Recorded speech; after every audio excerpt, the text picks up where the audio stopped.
65 cut. These are the meaningless ramblings of a Scottish redone whore and a pissy ex-video store clerk. Their ongoing mission is to set right the movie wrongs. They're gonna need a bigger podcast. Hello everyone and welcome to episode 102 of the 365 Flicks podcast, and we are back. We are back. It's been a while. Yeah, it always feels like it's been a while. Yeah, but this one actually has been a while because the last three episodes that the good people have listened to, because the millions are listening, was Indie Talk with Toby, and it was the Avengers episode, and it was the Thor episode. Yeah, the Captain America episode. Thor was before Toby. So yeah, they've had we're going back 5 episodes before it's just me, you, and talking shit. Get away. Yeah. Huh. How weird is that? Funnily enough, I don't have a lot to talk about. But yeah, this is episode 102 of the 365 Flicks podcast. It's the regular Schmegular episode. I am Kevin, the pissy ex-video store clerk, and the man next to me is... I am the... Cringe. 2017... Cringe. Floppy Award-winning Brit of the Year and Scottish weed and whore. That's never been truer than the Avengers Assemble episode. Yep. I am Chris. You tugged him off. I did. Big time. I did. And then not ashamed of this. You also gushed over Joss Whedon in that episode as well. That was a wanking joke for you right there, for you Americans out there. So yeah, we've got a lot coming up. We've got some news. I ain't got much news. There's not much. There's not been a lot. I got a couple of little bits and pieces. We have our What Have You Been Watching section. We have our top 5, which this episode is. Can you remember? Yeah. Okay. Anyway, you came up with it. Top 5 best/favourite TV characters of all time. Oh, I see you've changed that to a slashy. Any particular reason why this is a slashy? No. I thought it was best. You've gone best / favourite. It's potato, isn't it? Well, no, one. It's your personal favourite / what you think is the best. But my personal favourite might not be the best. Okay, favourite TV characters of all time. Fucking hell. I didn't mind it being a slashy, because to be honest, that's what I went with anyway. We also have our zero... No. 365 Revisited, motherfucker. We've gone back to our 365 Revisited section. We dropped 0% as this week. It was killing us slowly after. It was. Saving Christmas was a down and moment. then that Christian Slater one was the final nail in the coffin. Yeah, that was probably the final nail in his coffin, to be honest. And, he's back with Mr. Robot now. Okay, he's back with Mr. Robot. We'll let him off. And we are also doing our Just the Pilot. Yeah. Because we both watched it. Yeah. Yippee! But first, I'm going to take it down a second. And then I'm going to bring it right back up. But for a quick second, I'm going to take it down because we lost someone. Yes, we did. This week. And this is a bitch. This is a bitch. I'm not happy with this one. We lost Fraser and Niles' dad. Yeah, John Mahoney. 77 though. Yeah, but still, it is John Mahoney. Sad. Though. I mean that's a horrible one, to be honest. Yeah, yeah. I did see it in the news and I was a bit like, oh fuck, like, oh you bastards. Yeah. Who are you talking to? The news. Lindsay. Oh, yeah. Right. She'd burnt my dinner. So yeah, that is John Mahoney is. Do we do a Hobie Breath of Silence, or will we pay him the respect he deserves? I think fuck what we pay him the respect he deserves. Well, always fuck Hobie, but yeah. So John Mahoney, gone but not forgotten. Absolutely, bless him. Yeah, I'm going to bring it right back up with a little bit of fun. You've got a job to do. Oh shit. Yeah, because you always fuck this up. It's been a while. I've been sneakily not doing it. Yes, I had noticed that, you little bastard. I have been editing these episodes and thinking, hang the fuck on. He did not do his job. We're letting the guest host plug themselves, not Paul, but never Paul. He's not got anything to plug. No. Bless him. But alright, look for us, 365 Flicks Podcast, on the Facebook and the Twitter. Search for 365 Flicks Podcast and you will find us. Don't forget to like and share and follow us and all of that kind of stuff. You can also follow us on the Spotify of all things. Can't you, Kevin? Yes, you can. Spotify. I thought you were going to Sunday name me there again. Sunday name you? No. Just crack on. I'm letting you get on with it. Don't forget to subscribe to us on the iTunes as well, and leave a cheeky 5-star review because it makes us feel all shiny and nice. Yeah, we have a couple more. I'm going to start reading these out, but I'm waiting. I think we need to. I'm waiting until we pass like the 200 mark. We still need to come up with the name of like a club. Yeah, like you know, on the Star Trek: The Next Conversation, they have the Admirals Club. Yeah, for 5-star reviews. That's pretty cool. The Wankers Club. No. Who would want to be a member of that? The Queen C Word Club. Or is the Queen C Word just club? The Queen's Club. Queensberry Rules. Stephen Regal's Daytime Players. It's a start. We'll work on it. We'll work on it. You can also find us on a few cheeky networks. We are on Geeks Worldwide. Yep, we certainly are. Can get in. We are on the Tangent Bound Network, the Wicked Radio Network, We Be Geeks, and our awesome British home, nerdly.co.uk. Nerdly. Look for us on the Twitters. On hashtag Podder Family and hashtag BritPodScene. Done. And interestingly enough, we've been doing these Road to Infinity Wars episodes. Mr. Phil Wheat of Nerdly fame is going to be joining us for Winter Soldier. Yep, Captain America: The Winter Soldier. I'm looking forward to this one. Yeah. I'm looking forward to that. But we still have, this episode will hopefully be going out today, which is Friday.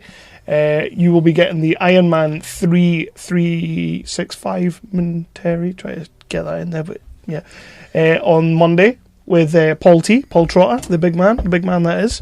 He did all right. He did fine. He did fantastically well. Listening back to it, because at the time I thought, Paul's not really talking very much. Paul's not really into this. Paul's slacking here. But then when I listened back to it, I was like, yeah, he did all right. He pulled his socks up a little bit. Yep. Fair play. He'll be fine when we do The Room. Yeah, well, that is a conversation that is being had. We are talking about doing that movie. Yeah.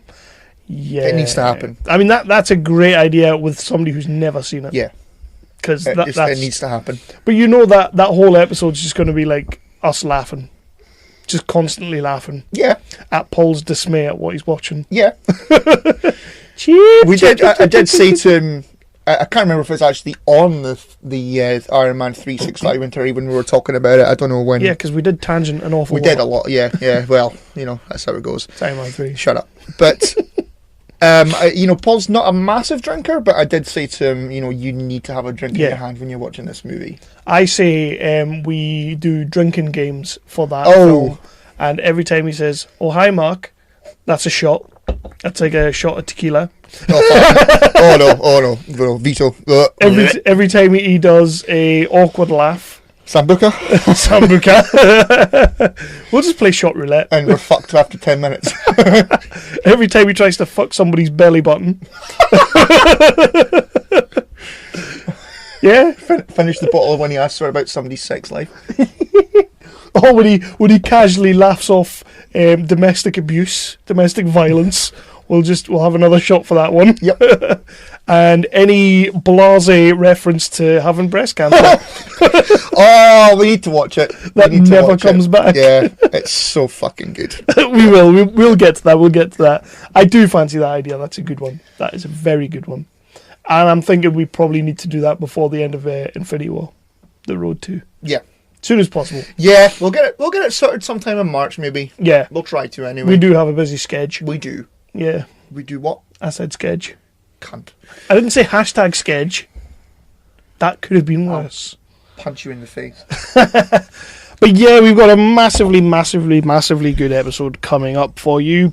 Don't oversell it, Jesus. But, right, we're about to go into the news section, but I don't class this as news, but I have a little bit of a rant. Yeah, I've been wondering what this was. Because you went all cryptic on me and said you had a rant, but wouldn't tell me what it was. I possibly have two. It's not so much a rant, it's just become a little bit of a peeve for me, and I don't understand why they're doing it, but it seems to have, weaseled its way in, and it doesn't seem to be going anywhere.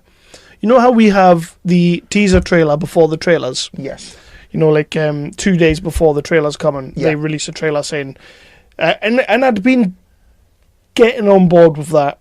Like, I still think it's a load of horseshit. Just release the fucking trailer. Yeah. Just release it, please. Like, I don't mind you going on Twitter and saying, by the way, 2 days' time we're going to release a trailer. That's fine. Facebook, that's fine. Mm-hmm. But to release a teaser trailer for a trailer that's coming in 2 days.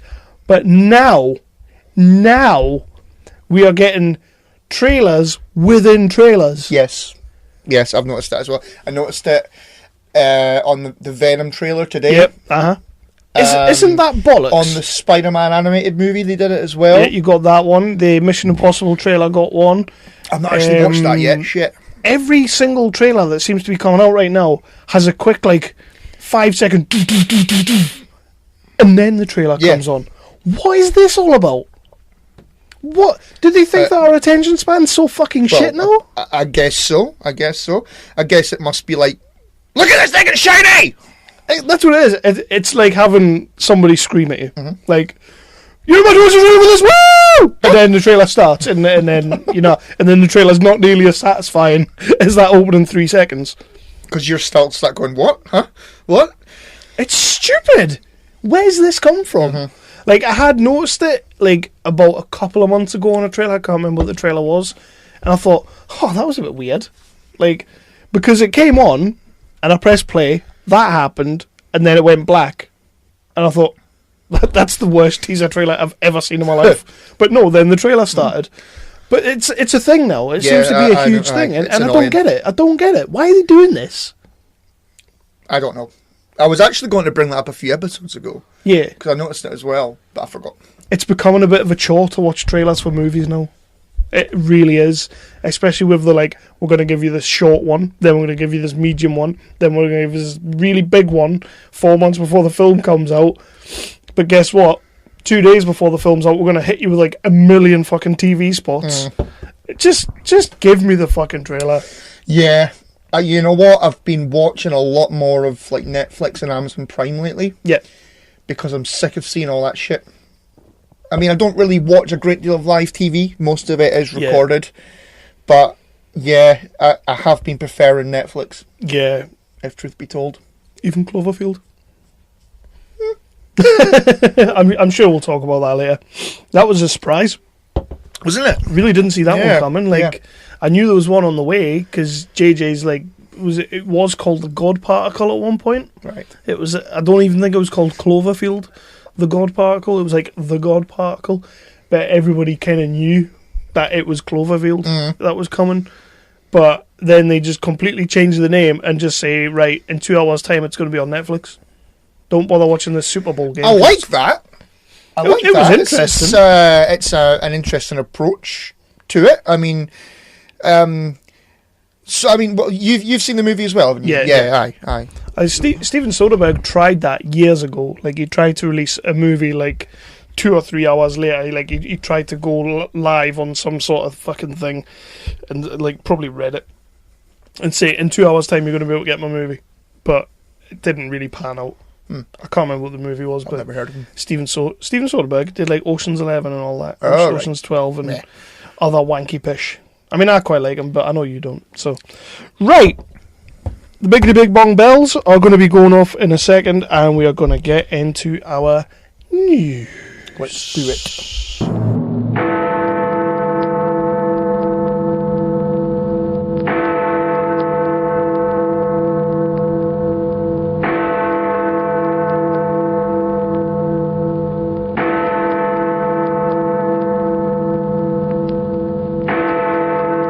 So yeah. Guess what? What? We've been getting loads of trailers. Mm-hmm. We got a solo trailer. What did you think of the solo trailer? No. Yeah, I watched it. Meh. Pretty generic. It's pretty generic. It's not really got me any more or less excited about the movie, if truth be told. Yeah. The guy looks old. The young lad. He's supposed to be younger than Harrison Ford in A New Hope. Yeah. Or Star Wars, as Jeff calls it. Yeah. Rightly so, by the way. But, but yeah, there's a moment in the trailer, and he looks old. Yeah, he does look kind of older than he's meant to be, if you ask me. That's something that kind of... I did kind of sit there and go, I think... Harrison Ford in Force Awakens looks younger than that. Yeah. Maybe not. I think, what's his name? Fuck it. Donald Glover. Yes. He looks the nuts, doesn't he? He looks good. I think he's going to be okay. You got one little quick scene where he's sort of like, I think he was sitting down or something like that. It looks like he's in the cockpit or something like that, and straight away I was like, perfect. Yeah. That is Lando. Yeah. That's good cast. I think that'll be fine. Don't know what Daenerys is doing in there. I didn't know she was in that. No. She was in the cast photo where they're all in the cockpit at the moment. Like I looked at any of that shit. Okay. Yeah, I mean, I will see it at some point. I don't necessarily think it's going to be a cinema visit. No, I'll wait for it to cinema for me. come to whatever. Yeah. Meh. Yeah. Just meh. Venom? Did Did you watch that today? I did. Yeah. I am intrigued by it. Mm-hmm. Not sure about Tom Hardy's accent. Yeah, it is a bit weird. Yeah. Yeah, I'm interested. Yeah. Deadpool 2? Not watched it yet. Ooh. It's okay. It's not amazing. I mean, they crack a Justice League joke right at the start of the trailer. Right. Which kind of sets the pace. Okay. It's like, it's Josh Brolin, and he's got like some green shit on his arm, and then it pauses, and you hear Ryan Reynolds. Because you know, like, it's Deadpool and it's Ryan Reynolds. He's like, what the shit is this? It's supposed to be a metal arm. Come on, it's not like we're trying to CG a mustache off someone. Lol. So it is. I did laugh. I did laugh. It looks alright. For the life of me, I can't figure out why, but I'm not overly excited about Deadpool 2. Like, I was really excited for the first one coming out, but I think the first one was like so good, and it sets the bar so high for being so different that I can't understand how they're going to make a sequel that is way more different, if you know what I mean. Because we know what to expect. So it still feels original. Yeah, we know what to expect. We know what's coming. It's like sort of Lost World syndrome, where you've lost the holy fuck, that looks like a dinosaur on my screen. Yeah. But whatever. But of course, yesterday a trailer dropped that has got me pumped. It even got me so pumped that I went and ordered the box set of the anthology. Oh, for fuck's sake! Right. Okay. Tremors 6 is on its way. May the 1st, Tremors 6.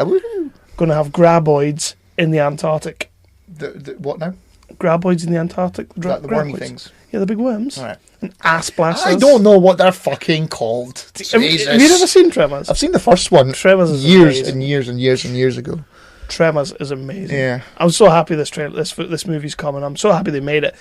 Unfortunately, Jamie Kennedy's in it, but we can let him off for once, maybe. He did have an amazing line in Scream 2. Fuck you. That is an amazing line. But yeah, that was my trailer talk. We did Jurassic World. We just did trailer talk. We hadn't done that for donkey's years. No, we've not. Yeah. Did we not do it for Cinema last year? Probably. I feel like we did. I actually really like the look of Forbidden Kingdom. Fallen Kingdom. Yeah.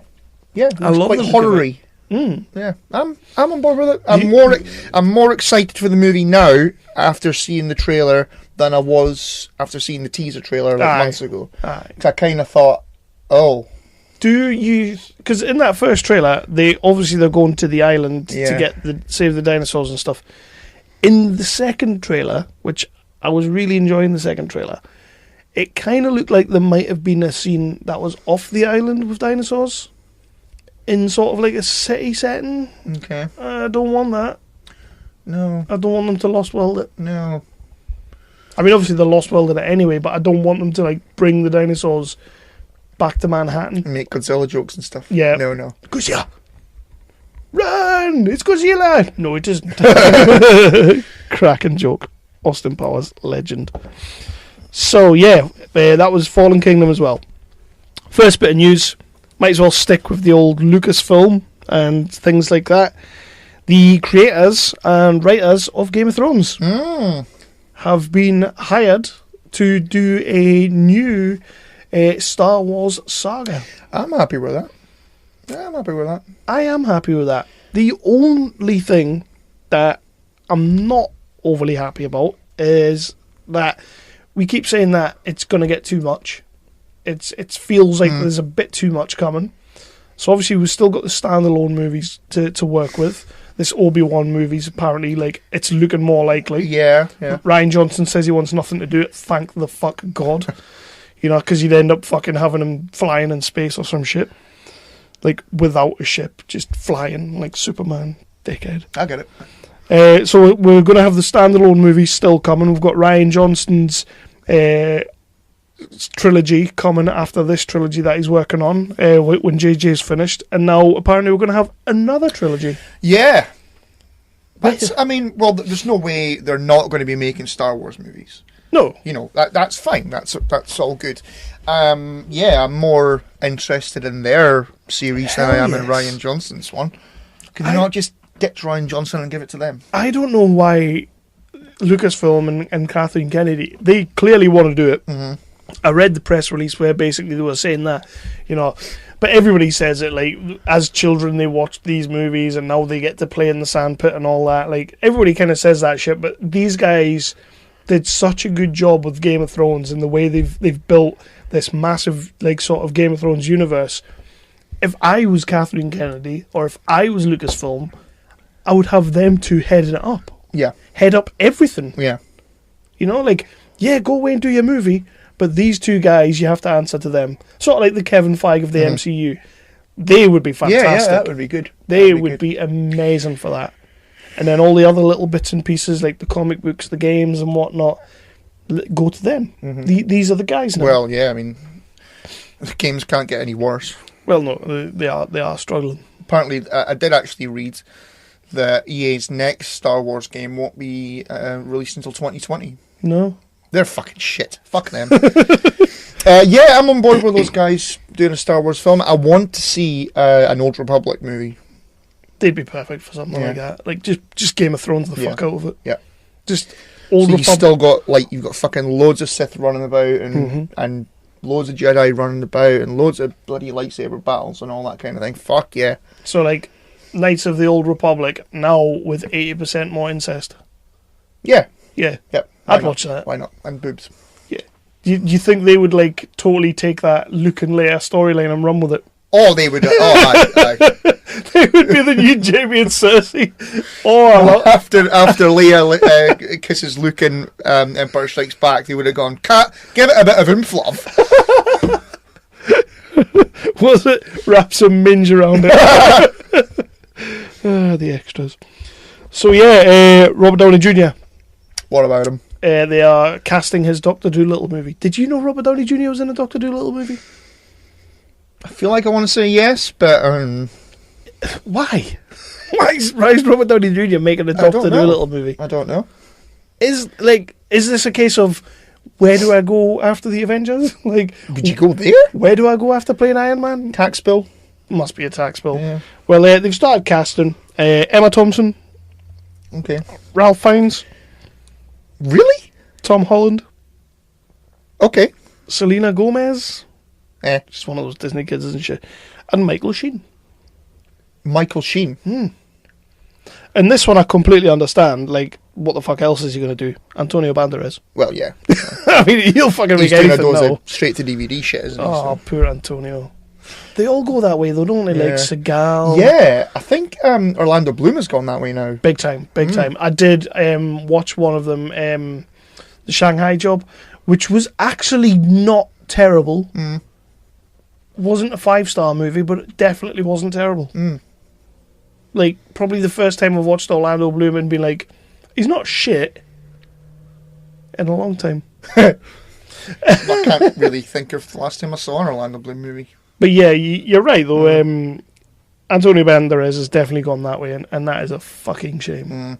But they all do it, like Nick Cage. They can't all be in Marvel movies. That's the thing now with with those movies and Star Wars movies and DC movies and all that coming out every couple of months. It takes a lot of opportunity for cinema releases away, I think. Yeah, big time. Because you get smaller studios, who have a smaller scale film, and they go, "Oh, we're not releasing it then." That's the week after Guardians 2 comes out. Are you fucking mental? Yeah. So don't release it. Yeah, no, I know. Lethal Weapon 5 news. Dead in the water. Richard Donner has come forward and pretty much said it looks like it's dead in the water. Ah. He still has hope. Apparently he has a cracking script that people love, but it's more the Warner Brothers legal team, like the lawyers and stuff like that are holding it up. Okay. He's ready to go. He's got everything he needs in place, but the lawyers are holding it up. Huh. Why the fuck would they do that? Just let him make his fucking film. Is it because of the TV series? I would hope not, because it ain't exactly setting the world on fire. I watched about 5 minutes of it and went, fuck that. How's fake rigs? Terrible. Yeah. Fake murder? He was playing with his Apple Watch during a gunfight, Oh, and I was like, God. no. You don't have a mullet and you're playing with your Apple Watch. Fuck you, mate. That's like something you would see in, I don't know, Spider-Man. Listen, Spider-Man. JJ has a new TV show. Okay. A new sci-fi show that is heading to HBO called Demi Monde, I see. which apparently is going to be the new Game of Thrones. Is it? I don't think they're not talking like it's going to be as epic as Game of Thrones, but they think it's going to be that must-see TV. But let's look at JJ's track history on TV. I've been seeing a lot of that lately, though. It's going to be the new Game of Thrones. Like they said that about that Britannia on Sky Which Atlantic. I watched the first episode. It isn't bad. It's not good, but it isn't bad. I was pissy, to be honest. I probably need to give it another watch. It didn't happen like that. No, I was just pissy when I was being pissy, you know. So, I maybe need to go back and rewatch it. I mean, it's got a decent cast and all that. Yeah. But, they say that's going to be the new Game of Thrones. And then they're making a Witcher series, I think, on Amazon Prime or Netflix or one of them. That's going to be the new Game of Thrones. And then, Lord of the Rings, the series Lord of the Rings is going to be the new Game of Thrones. Just make your show. Make your show. Personally, I think the new Game of Thrones is already on TV and it's like 4 or 5 seasons deep. I've only seen the first series, but I think it has legs to go on for a long time. But I don't know. The Vikings. Oh, fuck yes. That could easily have been the new Game of Thrones.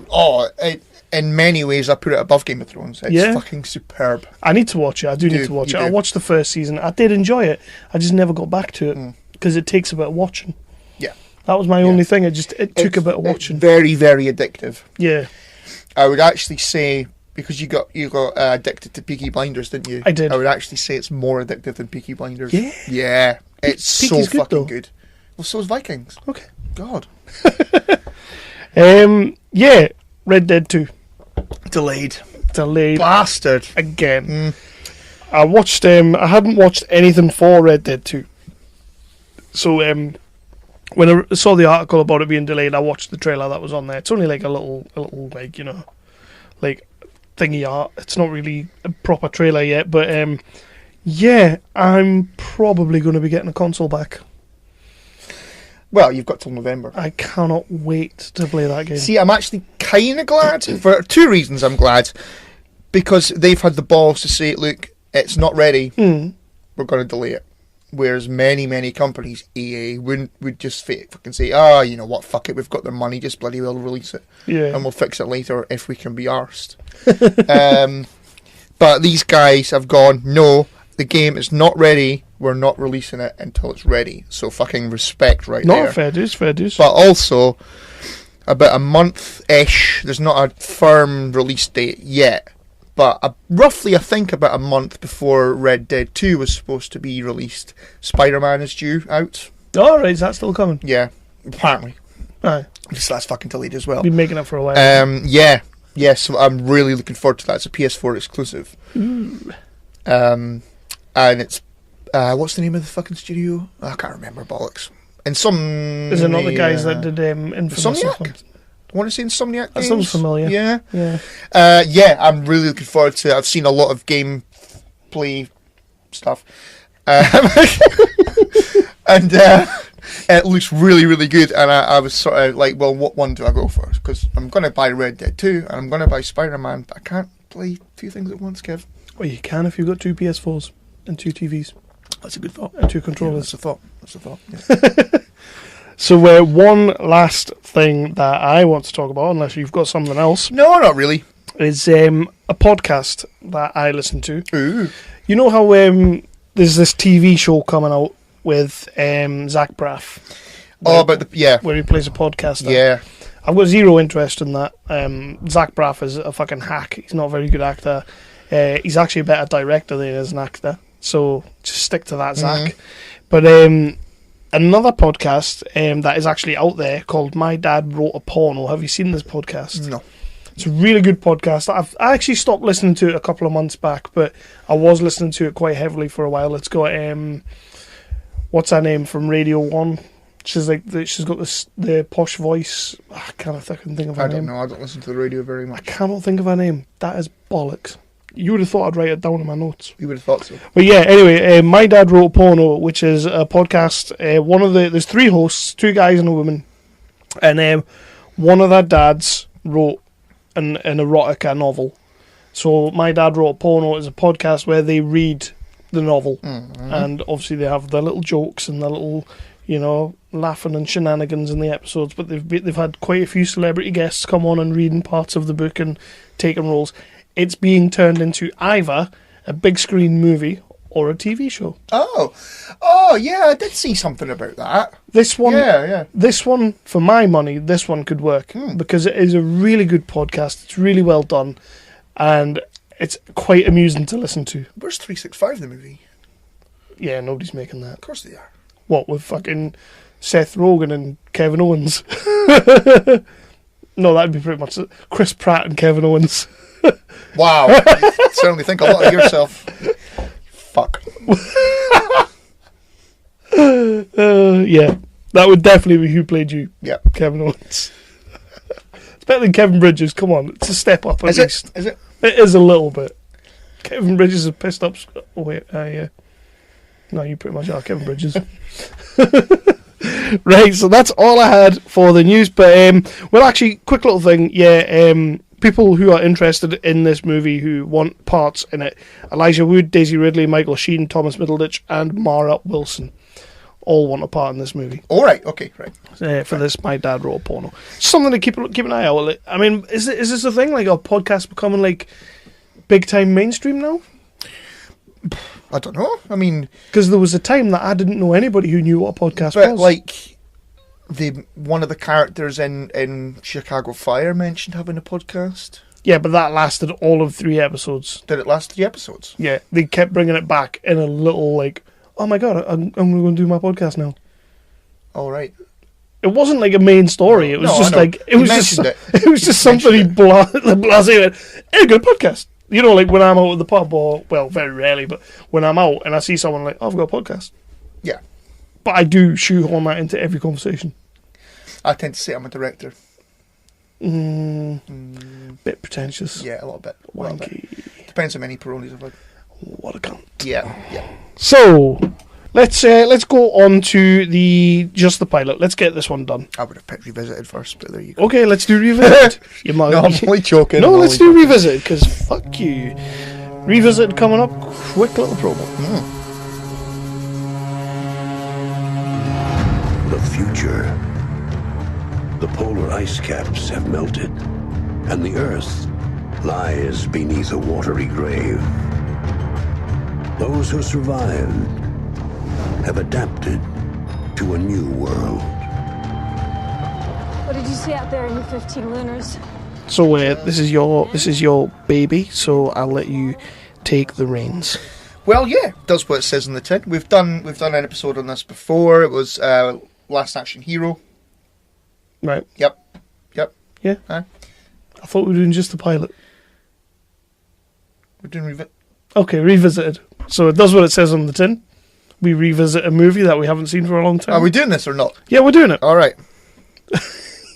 Fuck. Okay, so get into it. Okay, so 1995's Waterworld. Yay! Chosen by the listeners on the Twitters. Dry land is not a myth.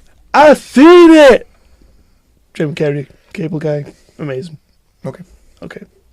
So chosen by the listeners, you say? Yes. When was that? That was about a year ago. No, it wasn't that long ago. We do listen to them. It was about 6 months ago, and we started doing the 0%ers, which took over. Yeah, I do think that's because that was fun at the start, and then it just it got really shit. Because I started purposely choosing movies that I knew were going to be terrible. Yeah. And you were going to movies that were going to vex me. Yes. Ooh, vex you. Okay. Okay.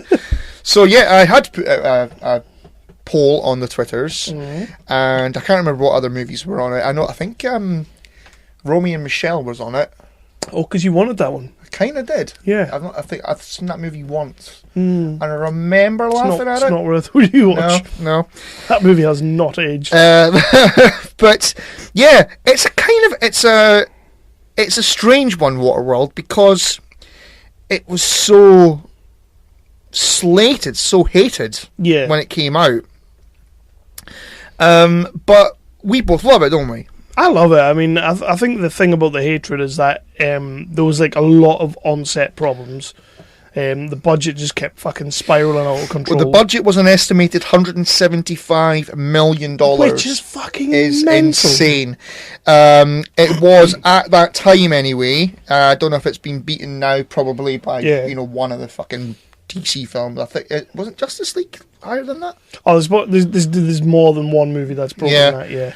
But it was on the news. I remember it being on the news that this is the most expensive movie ever made, which, as I've said on this podcast many, many times, that pisses people off. Oh, yeah. And that's a part of it. That's a fucking big part of it.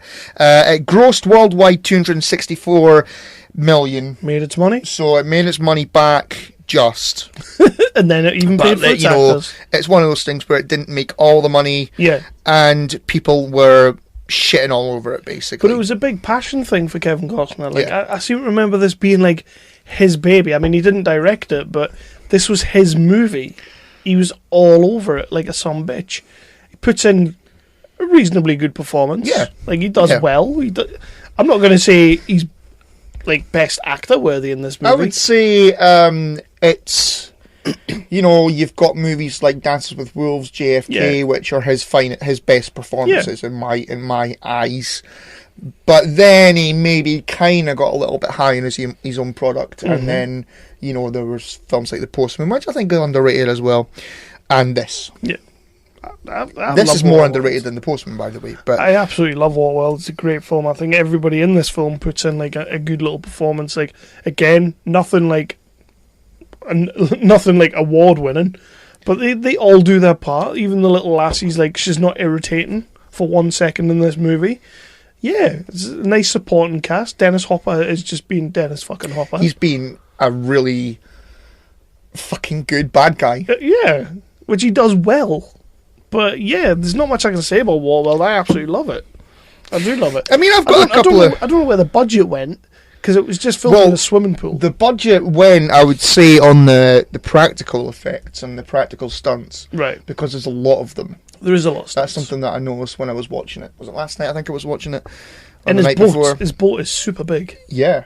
They actually, one of the times that I was in Universal Orlando, I don't know if it's still there or not, probably not, but they actually had that. Boat there, yeah, because they've got like a big sort of lake in the middle of the park, and they had it in there. Did you walk past and go, mutation? I love that bit. It's cool. It's a good film. It's a good film. Yeah. Yeah, I always loved the bit at the start. Right. Just the very, very start where the universal globe turns floods. Into water. Yeah. Turns into water. I did it. I went there. Mm-hmm. I went there. There's a shark in the water. There's a couple of sharks in this film. There's one. Are they though?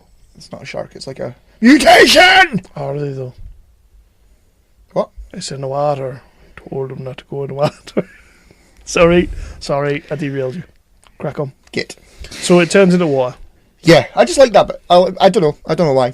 Normally when they involve the studio logo in the movie, like with there was a Paramount one and it was terrible. I can't remember what it was. Everybody does it now. Yeah, it's annoying. Most of the time it's annoying, but I quite like this one. It really works. The practical stunts and the practical effects are amazing. Yeah, like in particular the big floating city. Mm-hmm. That was I remember that being on the news. They were talking about that and they were visiting the set. Like that was an entire set. It was built purposefully for that, and it looked fucking fantastic. Same with the practical stunts, like, you know, the bit where they're attacking the city. Yeah. You wouldn't get that. That's all, you know. It's like George Miller going for it. Aye. That, I mean, you wouldn't get that in 2018. You'd get a dose of CGI bloody things. Pretty much, unless it was George Miller doing it. Well, yeah. Or Nolan, maybe Nolan. No, even Nolan.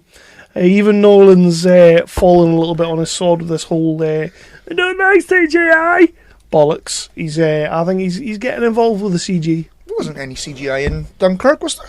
Oh, there's tons of it. Was there bollocks? Harry Styles' acting was very CGI. I disagree with you, sir. I had nothing there. So I just picked on Harry Styles.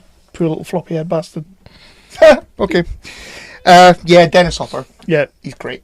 He's fantastic. He's just Dennis Hopper. He's always good, and he's always good when he's hamming it the fuck up. Oh, definitely hamming it the fuck up like in this. Super Mario Brothers, he's awesome because he's hamming it the fuck up. That's when he's in his element. Yeah. Yeah. There were a few times in this where I kind of felt like he was playing the Joker a little bit. Yeah, he's probably like doing an audition. This is like, what, 6 years after Batman 89? So there was just a few bits. It was the bit where they're coming up to the trading post, and they've got the guys all tied up. Oh, when he's looking through the... Yeah. Aye. And they get away, and he's like stood at the railing, and I was like, he's going to say, where does he get those wonderful toys? You know, but yeah, it's fucking Dennis Hopper. The moment where he's getting the glass eye fitted, yeah, and he like thinks his head round, and the glass eye flies across the room. I fucking love that moment. It's great. Yeah, I mean, I'm not going to speak about the entire movie or anything. No. I just made a few notes. The Northern Irish guy. Yes, Tiggs from not Tiggs. Yeah, Tiggs from Sons of Anarchy, which I totally forgot he was in this, and he's fantastic. I thought for a second, is that Bradley Whitford? But it's not. Yeah, he's great. He plays Sunstroke really well. Yeah, bit of a paedophile. Oh, very much so. But he's got the sunstroke, so I think everybody would be in that situation. Who's never had the sunstroke and thought about being a pedo? Not me. Broad statement. Anyway, but he's fucking great, and you can't beat that accent. No, he is fantastic. And when he's just sitting, he's like, hee. half an hour. Yes, he's fantastic. That was quite a good accent there. It wasn't bad. It wasn't bad. Potato, Weetabix. Weetabix. Cabbages.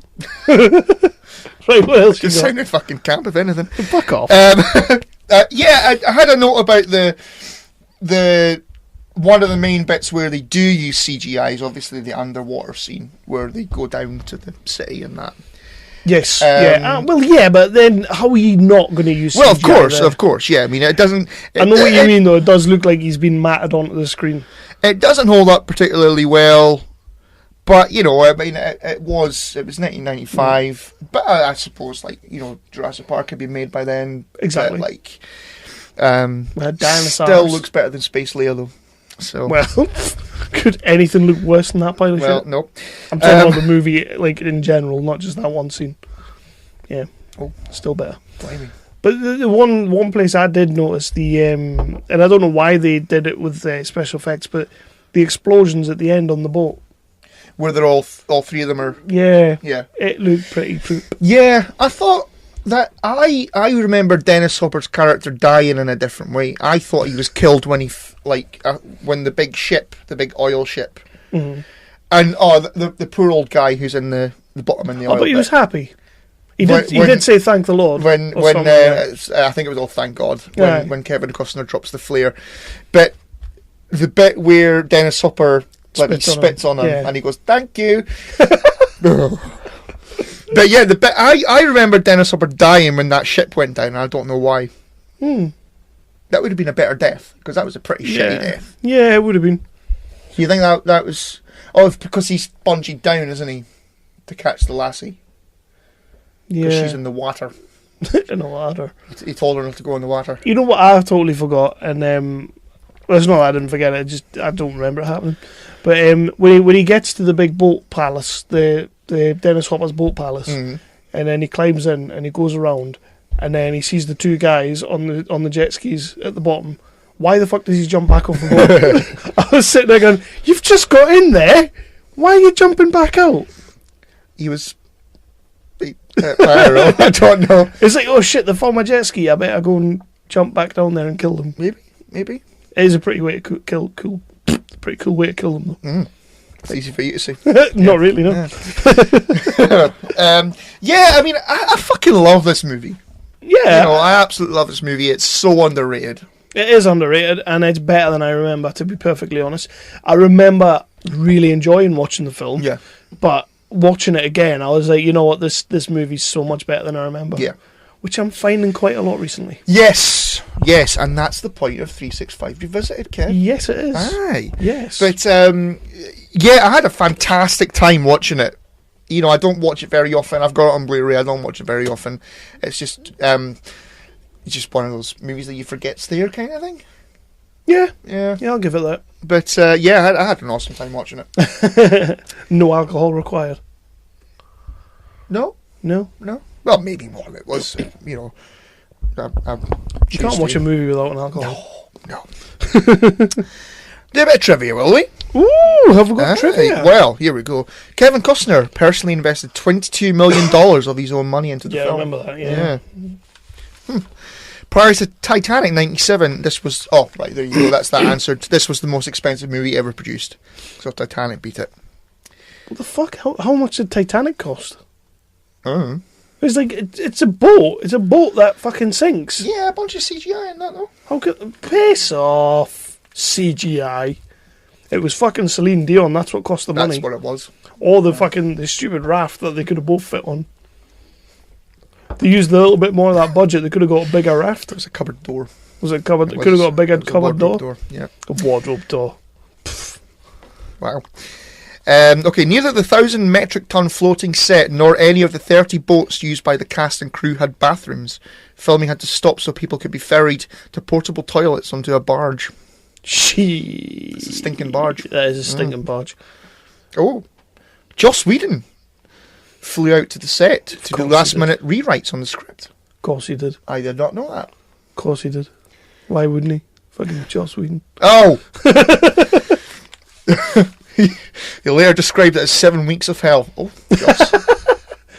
No, Joss. A fan edit of the film called Waterworld, Ulysses Cut, includes all of the deleted scenes. They explain more about the world and the people who live there, including the smokers' religious beliefs and their ability to refine crude oil. The additional scenes tie up several loose ends in the theatrical... I would actually watch that. Would you? Go for it. No. The Ulysses cut? Is that after Ulysses Grant? Mm-hmm. That's an American person, isn't it? Isn't it someone in... History. Isn't it someone in Wild Wild West? Does it? Oh, maybe. Yeah, I might be thinking of that. Isn't that Kevin What's-Name's character in Wild Wild West? I might be wrong. No, because he was called Artemis Fowl, wasn't he? That's right. Was he president? Ulysses S. Grant, was that a president? Fuck knows. We barely know our own prime ministers like theirs. Sounds American. Yeah. Kevin Costner insisted that his friend Kevin Reynolds be given the director's position, or he would quit. Wow, pissy. Ooh. Later, Costner had a falling out with Reynolds over the film's direction. Well... That's why he wanted his friend to direct it. You work with your mates, you know. I know, eh? Aye. Living proof. The 1,000-ton floating set used up all the available steel on the Hawaiian Islands. Jesus. When more was required, it had to be flown from California. My throat's dying now. Yeah, I can hear it. Mm-hmm. We'll leave that there. The script underwent 36 different drafts. Yeah, fucker. I did 3 on mine, just saying. Did you? Never read any of them. But you didn't get to read the first one because it was a piping hot mess. It wasn't. So was the third. Fuck yourself. Which involves 6 different writers, including Joss Whedon. Ooh, Joss Whedon again. No, I did including Joss Whedon because I already read it out. Samuel L. Jackson turned down the role of Deacon. Which one was Deacon? The baddie. In order to film Die Hard with a Vengeance. Better. Good call. Yeah, good call. Good call, Sam Jack. If the ice caps melted, the oceans would only rise a few hundred feet, not enough to flood civilization into floating oblivion. Oh, well, science trivia. There you go. I love a bit of science trivia. Kevin Costner was on set 157 days, working 6 days a week. Hero. I know.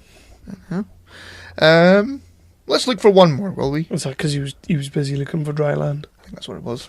Yeah. Kevin Costner, last one. Kevin Costner nearly died when he got caught in a squall. Squall is it's like a big wave. I see. It's like a tidal wave, but not a tidal wave, like just a big wave. Blimey. You ever see that movie White Squall? That's a good movie. You made that up. No, White Squall is a fantastic movie. The only reason I know what a squall is. Yeah. So he nearly died when he got caught in a squall while tied to the mast of his Trebuchet.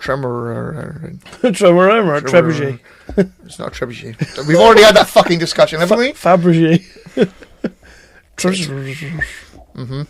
And by the way, Titanic. Cost way too much. Titanic. Hold on. Okay, so yeah, Titanic had a budget of 200 million. That is a Titanic budget. Well, but it made 2.1 billion. Fuck that movie. Every night Don't in do that. dreams. Don't do that. Don't ever do that again. Yeah, so that was Waterworld. Yay! It was. You had the job Yeah. to pick the next 365 Revisited. You got super lucky here. Did I? Yeah. Because a trailer came out this week that reminded me of an awesome movie that I should revisit. So I bought the Blu-rays. We, my friend, are rewatching Tremors 1. Okay. Kevin Bacon, awesome. I'm on board with that. Like I said earlier on, Kev, I've not watched the first... I've only seen the first Tremors movie, but I ain't watched that in a good 15, I love these. maybe more years. These movies are amazing. These movies are just fantastic. And I can't wait for number 6. I know, number 6, who would have thunk it? Mm-hmm. Eh? But the next time we will be coming back with a revisited, and we are watching Tremors 1. Fair play. Kevin Bacon, Fred Ward, a load of other people. Awesome. Big giant worms. Worms. Graboids. To say it proper. Unfortunately, we don't get ass blasters in Tremors 1, but they will come. Ass blasters. Yeah. Blasters. Ass blasters. Alright, okay. Tremors. Right. So with that, we'll move on to... What you been watching? Go for it. Hey there, this is Doug Campbell, host of The Dallas Action. And this is Walt Brown, PhD, author of 7 books on the execution of our 35th president, John Kennedy, including the Kennedy execution, the Warren omission, treachery in Dallas, People versus Lee Harvey Oswald, and the 32,000 analytical chronology of the JFK assassination. And today, Dr. Walt and I would like to share some very exciting news with you, the honor roll here. The return of Dr. Walt's Political Assassinations Deep Politics Research Journal, JFK Deep Politics Quarterly. Written and edited by myself and 2 very fine co-editors, researchers Tim Smith and Brian Rooney. The JFK DPQ returns with Volume 20, Number 1 on February 1st, 2018. But is available beyond that. Deep Politics Quarterly, guys, is where you'll find the latest thoughts and analyses from and of Dr. Walt on issues confronting all of us who seek the truth of what happened in November of 1963 in Dallas, Texas. From the ridiculous to the sublime, and from the incredible to the incredulous, with new editorials, articles, book reviews, thoughts and ruminations by myself, Tim, and some other quality researchers in this field. This new Volume 20, Issue 1 is already available, guys, and includes new articles by Dr. Walt and Mr. Tim Fields on things like Robert Oswald, the self-proclaimed Umbrella Man, Stephen Witt, and a terrific article on pioneer JFK researcher Mark Lane. Don't miss out. Subscribe to Dr. Walt's JFK Deep Politics Quarterly today. The JFK DPQ is available in both e-journal and in print journal format, so subscribing today is easy both ways. We do 4 issues a year delivered straight to your inbox for $16 a year, or 2 full years, 8 issues, with a combined discount price of $30. That's 16 for 1 year or 30 for 2 years. Can't beat that deal. And for those of you who, like me, enjoy reading the hard copy, you can get JFK Deep Politics Quarterly in full color print journal form for the low price of just $32 per year or $56 for a 2-year subscription. You can't beat that. And getting JFK Deep Politics Quarterly is easy. It's very easy. Just drop me, Walt Brown, a line at K as in Kennedy, IAS JFK@AOL.com. Once again, that's KIASJFK@AOL.com. And I'll send you an electronic order form, and that's all it takes. That's it, guys. That's all it takes. It's the return of Dr. Walt Brown's JFK Deep Politics Quarterly Journal. 4 issues per year. Again, guys, the e-journal is $16 for a 1-year subscription or $30 for 8 issues. Or printed version at $32 for 1 year, 2 years for $56. Please contact Dr. Walt at KIASJFK@AOL.com. That's KIASJFK@AOL.com and subscribe to JFK Deep Politics Quarterly today. What have you been watching, Chris? So, well, What have you been watching lately? What have you been watching lately? What have you done for me lately? Nah, sorry. That was weird. Terrible. That was weird. that was weird. Yeah, I don't know what happened there. Go on. I got overtaken by a sassy black woman and started singing. Yeah, and clicking your fucking thumbs. Okay, now go. I feel like Jason right now. Should never feel like Jason. No. Dirty. Dirty. Right, dirty. Right, so come on. Anyway. What have you been watching, Chris? So, yeah, well, before we get into movies and ting, I went to see Jim Jeffries live. Yeah, you did. In Gillespie a few weeks How was ago. that? It was fucking great. What did he talk about? I can't remember. What jokes did he crack? Tell me one of his jokes. Tell me his funniest joke that you remember. Oh, bugger off. Come on. You can never remember jokes that stand out. Well, he told... Come on. Are you doing Jack Nakamura? Ooh, because of the eyes. That's where you went. Because of the eyes. You went with your hand. You went, come on! I was going, come on, put him up. Was that racist? Yeah, big time. Did I sound racist there? Big Wow, time. Shit. Be causing a race war up in this bitch. So, he right, one of the things he spoke about, and this is really massively offensive. It really is offensive. Even I went, fuck. Well, right? you're setting this one up, Yeah. so if I don't laugh, I'm going to be devastated. I don't think you will laugh. You have to do the accent as well. I can't do accents. You have Kev. to do the Jim Jeffries accent. Good day, mate. Good day, mate. Throw another shrimp and a Barbie. Shrimp. Yeah, so... Shrimp. Right, I don't think you will laugh because it's not all that funny. I probably won't. But it is really offensive. Okay, right, go for it. Somebody tried to heckle him in the crowd. Motherfucker. And so he was went it a on... plant? What? Was it a plant? A plant? No, it was a person.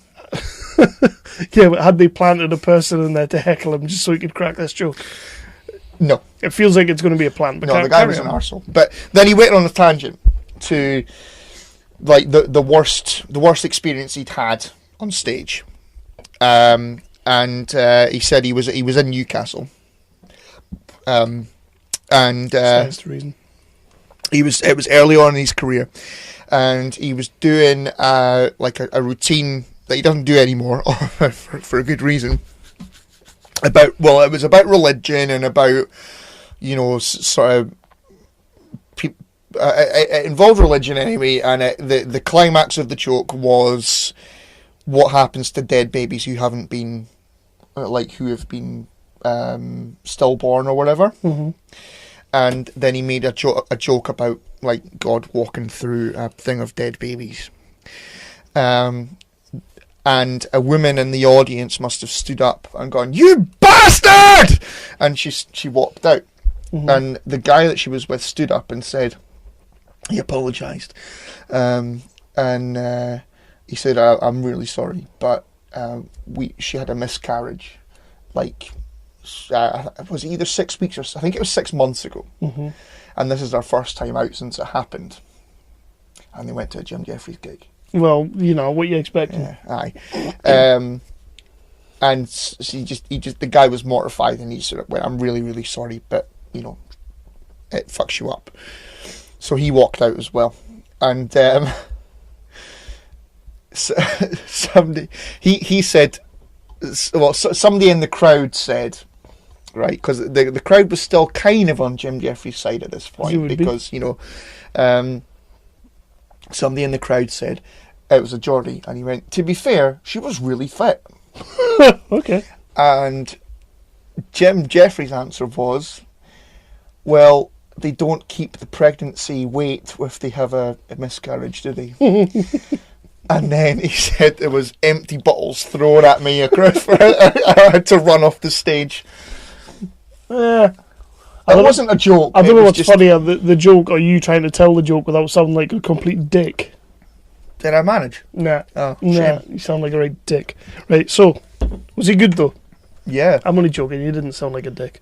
I think I was very rude. I'm going to put that on Twitter as a poll. Was Chris a dick during his Jim Jeffries rant? Wasn't a rant. Joke. Oh. Joke's a strong word. Yeah, he was great. Fucking good. Great time. Yeah, that's always the way when you go and see a stand-up comedian. You can never bloody remember half of what they said when you go out. I'm like that when I watch YouTube videos. I can never remember half the jokes. Well, we're mostly like that by the time we finish recording. It's like, what did I say? Yeah, but we do talk a load of shit. We do. So that's the last 5 minutes of me talking. Yeah. That was awkward. Awkward. So yeah, Jim Jeffries.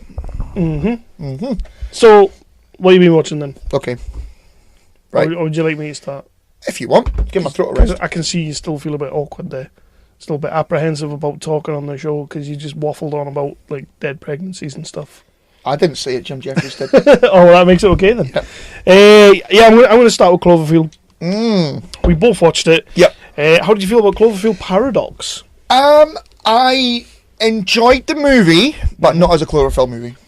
Yeah, this is the thing. Like, we were talking about that the other day, and I was saying to you how it kind of feels like these movies are just being made, and then somebody turns around and says, "Shit, slap Cloverfield on that. Yeah. We'll make that a Cloverfield thing." And that's been pissing me off. It pissed me off with 10 Cloverfield Lane, because that is a good movie. I personally don't believe it's a Cloverfield movie, but it's a good movie. Yeah. I really enjoyed Paradox. Like, I got a real fucking kick out of this film. It was like proper, like, back to the days of like Event Horizon. And, it was like a sort of good Star Trek episode. Or something. Yeah. Well, this is my point. This is where I'm going with this. Like, it did feel like, a late 90s, early 2000s sort of space romp for me. Just like without the romp, it was quite just a mellow movie. Yeah. But the whole thing about me saying that they just seem to be slapping Cloverfield on the title as it's coming out so that more people will watch it. And by the way, if that is the case, this fucking cast for whatever movie that was going to be is incredible. It's a great cast. Like, it's incredible. Yeah. I was sitting there, I was going, as the names were coming up, I mean, Chris O'Dowd, whatever. You don't like him, do you? No, yeah. But David Oyelowo and fucking Daniel Bruhl and all that, I'm sitting there, I'm like, shit, this is a fucking great little cast. But yeah, my thing is, like, what if this is the whole thing? What if this is like, JJ is obviously the producer of these things, and what if he's literally trying to make a big screen version of the X-Files type thing? Like, the overarching thing is the Cloverfield, is the name of it, but you're going to get, like, sort of like X-Files episodes for each movie. It's going to have nothing to do with Cloverfield, but they'll find a way of lumping it in at the end, and it'll be like, it was Cloverfield all along. It's kind of like the Twilight Zone. We're just going to get random little stories that are all going to be part of this mental universe. I quite like it. Yeah, okay. I told you, I said to you that I may have a little bit accidentally fallen asleep halfway through the movie. Understandable. Yeah. But not for very long, I don't think. But were there references to Cloverfield in it that I may have missed? There were. Other than the bit at the end. What, when they come back from the alternate place? Yeah. Well, the only reference to Cloverfield that I saw was when The big monster thing. the big monster in the clouds. Yeah. That's it. That's all I saw. Well, that's your biggest reference, but there's a moment halfway through the movie where the boyfriend on Earth is like running along, and you see like the dust and all that, and you see sort of a silhouette of a big monster. Right. Okay. So And he goes into like the bunker with the lassie. yes, Now, is that the lassie? is that the bunker that what's his name, that fucking John Goodman was in? I have no idea, but it would make sense. Yeah, It I would make- took it as that, but I mean that. You know, It would make sense, but Yeah. I've not seen anything saying that is the case. Yeah. I've not seen anything saying that's not the case. well, we're um, right until proven wrong. Well, so, exactly. yeah. And the other thing was the news reports. You kept getting like the news reports near the start of the movie and near the end of the movie where they mentioned the Cloverfield. Yeah. The Cloverfield. I did like the moment where, like, they were in the escape pods and, like, the guy was shouting, "You can't send them back down. You can't send them back down to that." That was Like great. that was that was cool. That was cool. I thoroughly enjoyed this movie. It was just a bit mental, Mm-hmm. which was great. I loved the arm, like when Chris O'Dowd Yeah. lost his arm. Yeah, And he was going about like thing. exactly, Yeah. but I love this little bit when he was sort of like sat there and he's gone, "So I'm not entirely sure what the rules are anymore. Is it going to grow back?" It was just kind of like, even they were acknowledging how messed up and fucked Yeah. up this whole situation was, and it's just like, I don't really know how this works Mm. anymore. The bit in the mirror with the guy's eyeball, that was cool. I mean, if that's maybe when I was asleep. The guy was like looking in the mirror, and then his eyeball, like one of his eyeballs, like his pupil went down to the bottom of his eye. Ooh. And he couldn't like get it back, and he stood there, and I kept thinking he's going to put his finger right through his eye any minute because it's a horror, you know, it's like a sci-fi thriller. Uh-huh. Some fucked up shit's going to happen, and he's trying to like move his eyeball back into place, and then all of a sudden it just goes zoop up to the other corner, and he's like trying to push it back down, and he goes zoop into space, and it's like okay, Ew. it's good though. I thoroughly enjoyed it. I'm interested to see if this is what they're doing, like random little stories that are going to tie in, sort of like not Close Encounters, like the Outer Limits and the Twilight Zone. Like, is it going to be little Raj stories?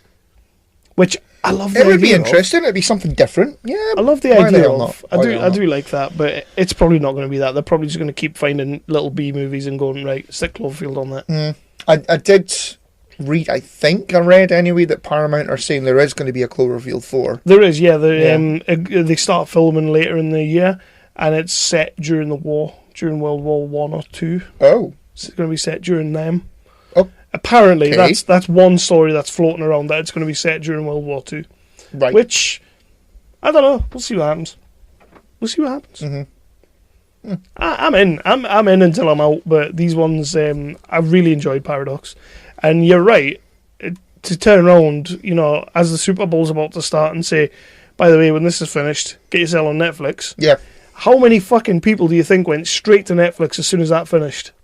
Oh, I would imagine a lot of people. I mean, That's some fucking brilliant marketing. yeah, Like, it's a good idea to do it like that. It's new. It's, you know, that I think that's going to be happening more and more. That kind of thing I can see it. where we're getting premieres on Netflix rather than cinematically. It's a good idea. I like it. And apparently, from what I read yesterday, Netflix paid $50 million Wow, for the movie. fucking hell. That's mental. Isn't it? How does Netflix fucking make their money? This is something we keep coming back we to. do, yeah. And I just don't understand their business model. Well, we keep on hearing that they're hemorrhaging money, like Well, they've got no money. we always hear that. We always read that. They're losing money left, right and centre. That's why they're cancelling good shows and all that. That's why they're doing this, why they're doing that. But they're perfectly willing to give Baz Luhrmann £6 million an episode for The Get Down. Which, don't get me wrong, I love The Get Down. I don't know where £6 million goes on that show, but I love the show. Costumes and that. But, like, how can they possibly be making money? I just don't understand. Yeah, I don't know. I really don't know. But, you know, I'm gonna have to Google it one of these days. we and find will. out. We will. Yeah. Well, maybe on the next episode. So what else have you been watching? Yeah, I went to see Darkest Hour. You did? Yeah. Was it all Churchill-y? Well, yeah. Okay. Fucking incredible movie. Was Gary Oldman good in it? He was Does he deserve the nom? fantastic. Yeah. Yeah? Yeah. Did you have to have it taken off him for slapping women? What? Apparently slapped a woman. Oh, get the fuck out.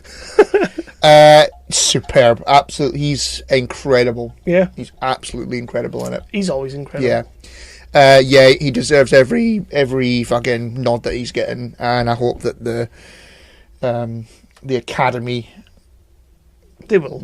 I hope that they give him his first Oscar for that movie, because he deserves it. Yeah, great, he'll get it. Great movie. He will get it for Yeah. that. 100%. It's Churchill. It's a story about Churchill. Of course. Yeah. Of course he's going to get it. Yeah. I mean, it could be like a tie-in with Dunkirk as well. The way it's filmed and that. It could easily be that. Because it's at the same time. It's about how he became Prime Minister. Right. Which happened just before Dunkirk. Is it part of that though? Is that a thing? Are they linked? No, No. but it could be. Okay. Yeah. If you wanted it to be. I think I want it to be. Yeah, fantastic movie, and anybody who's not had a chance to go and see it yet, here or in America, go and see it. It's just fucking great. It really is great. It's fantastic. That's going to be one of my top films of 2018. Yeah. Already. Definitely. Definitely. We're only in February. I know. Wow. Yeah. That's a bold claim. If I remember. If you remember. You don't find well, you won't. So, Dakota Fanning's new movie. Okay. I spoke about this a couple of episodes back. The Star Trek film. You know, like I thought it was going to be like the Fangirls. Remember? I said it was like it looked sort of like a Fangirls. Well, reading the plotline, it read like a Fangirls type thing. It's not really. It's good though. It's really good. Dakota Fanning, turns out she actually can act, because I've not really enjoyed anything she's done, because most of the stuff she did was when she was a child. Is that the little girl that was in Man on Fire? Oh, it's great in that. Right. It's great in that. But like, she was in that fucking War of the Worlds with Tom Cruise. She was annoying. Hide and Seek with Robert De Niro. She's annoying. She tends to just be annoying. Well, she's grown up a little bit.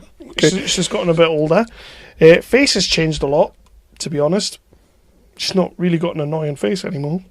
Okay. But in this, she plays like she's on the spectrum. She's like autistic, so she's like a bit weird, a bit kooky.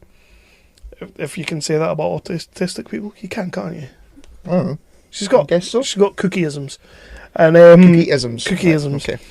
And she is obsessed with Star Trek. So like, she lives in this care home with a load of other like people who are like a bit mentally deficient, as you might say. Wow.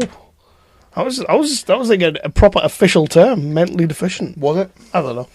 But she's living there, and she goes through her day-to-day routine. She tries to keep everything the same because she's autistic, so everything's got to be like a set thing.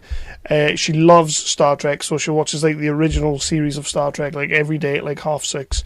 And then there's an advert for a competition where you can write the script for the new Star Trek movie. And if you can get it to the place and your script is chosen, you win like £100,000. Okay. So she spends the first quarter of the movie writing the script, but she's like super into Star Trek, and she knows fucking everything. Like everything there is to know about Star Trek, she knows it. So she writes this script. The woman that looks after her, who is Toni Collette, she's kind of like not really all that bothered, because she's just like, well, you're never gonna, it's never gonna go anywhere and all that. So she's just trying to keep her in a safe bubble. Mm-hmm. And then she decides to fuck off and get herself to LA and give the script to the producers so that they can make it. And the movie is her road trip to get into LA to give them the script. And obviously she comes across some interesting characters, and she's dealing with the whole autistic thing. But fuck me, she's great in this film. Like, there's some really, really like proper emotional scenes with her. And she pulls a lot of punches with this. Like, she really just goes for it. And I really enjoyed it. I was just kind of like sat there like, thinking to myself, holy shit, Dakota Fanning can fucking act. Like, she really gets you going at times. Like, Jesus. I like her sister, Elle Fanning. I think she's a way better actress. She was in like Super 8. Okay. And a couple other things. I really like her. She's a fantastic little actress. But Dakota's just like, yeah, she's really good in this. Okay. I was super impressed by her. Like, and I never have been with her. You know, like, she's just one of those actresses, like, if I see her name, I just kind of go, the kid from War of the Worlds. No. Like, unless it's Man on Fire, because then she's the kid from Man on Fire, which is awesome. But yeah, please stand by. The movie's called. It's a great little film, and I'm not going to say anything about the ending, because it's pretty emotional, but very, there's a good payoff. Were you crying? No, I didn't quite get there. I didn't quite get there, because it was a girl. Alright. No, like, if it was a man, then I probably would have cried, because, you know, that's way more emotional. Okay. You know. That's how that works. But no, she's great in it. I really, really enjoyed her part in it. Toni Collette is just being Toni Collette. I mean, she's a great actress, as we know. She does a really good job of doing what she does. Yeah. She was good in that Daniel Radcliffe film about the neo-Nazis and that. Oh, is she in that? Nice. Imperium? Yeah. She was his, like, sort of supervisor or whatever.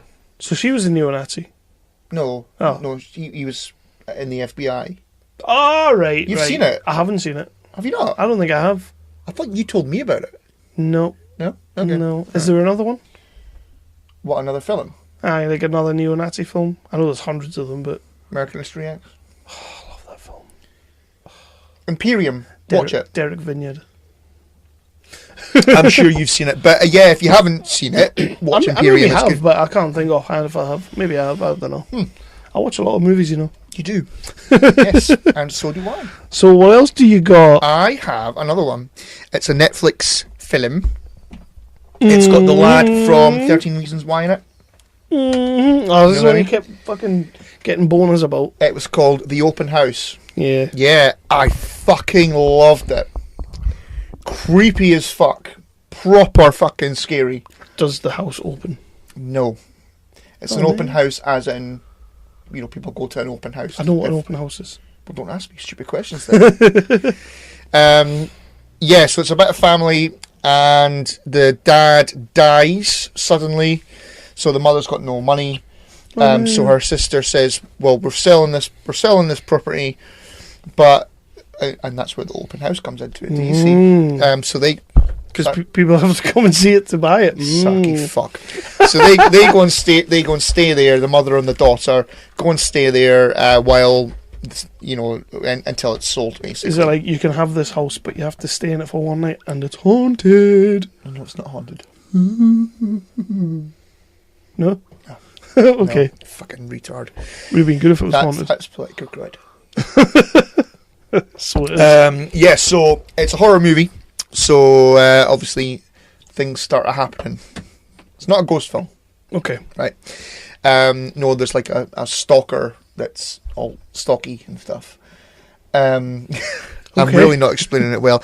It's fucking great. It really is. I've been reading a lot about it. People are really enjoying it. It is, without spoiling the end of the movie, it's one of the most interesting horror movies that I've seen, and maybe one of the bravest horror movies that I've seen.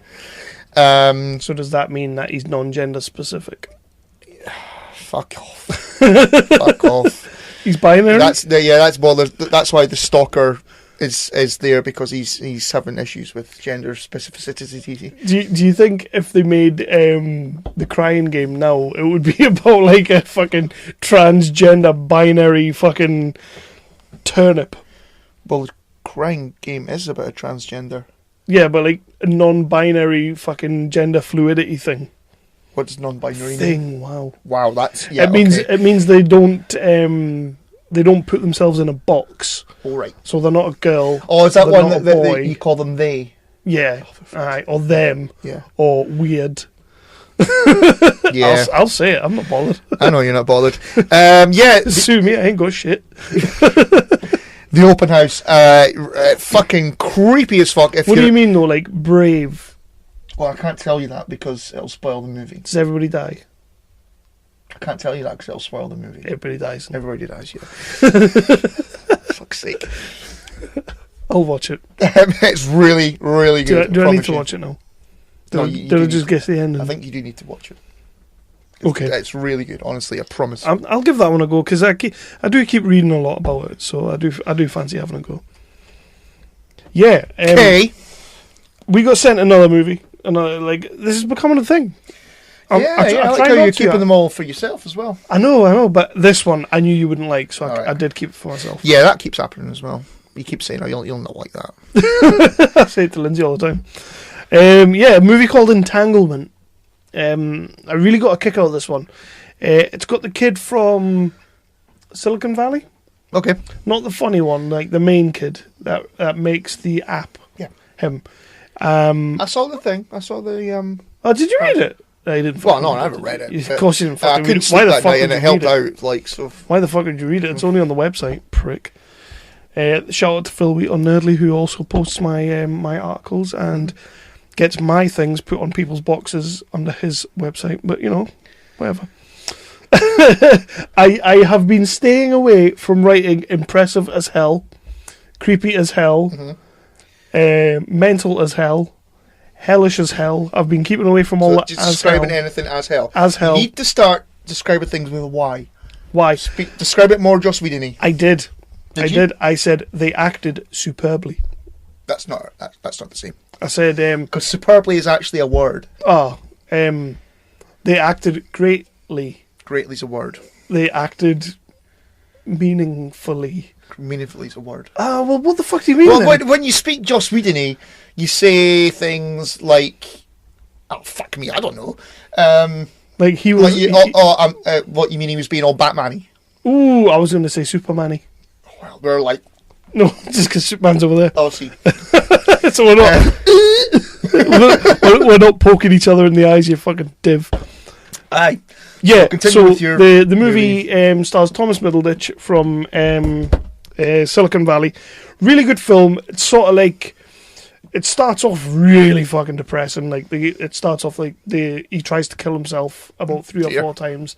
He fails to commit suicide a few times, and then he ends up going to see a shrink, and he has a little bit talking with her. He meets this girl, and then his dad has a heart attack. But when he thinks he's dying, he decides to come clean about a secret that they've had for years, and he tells him that he almost had a sister.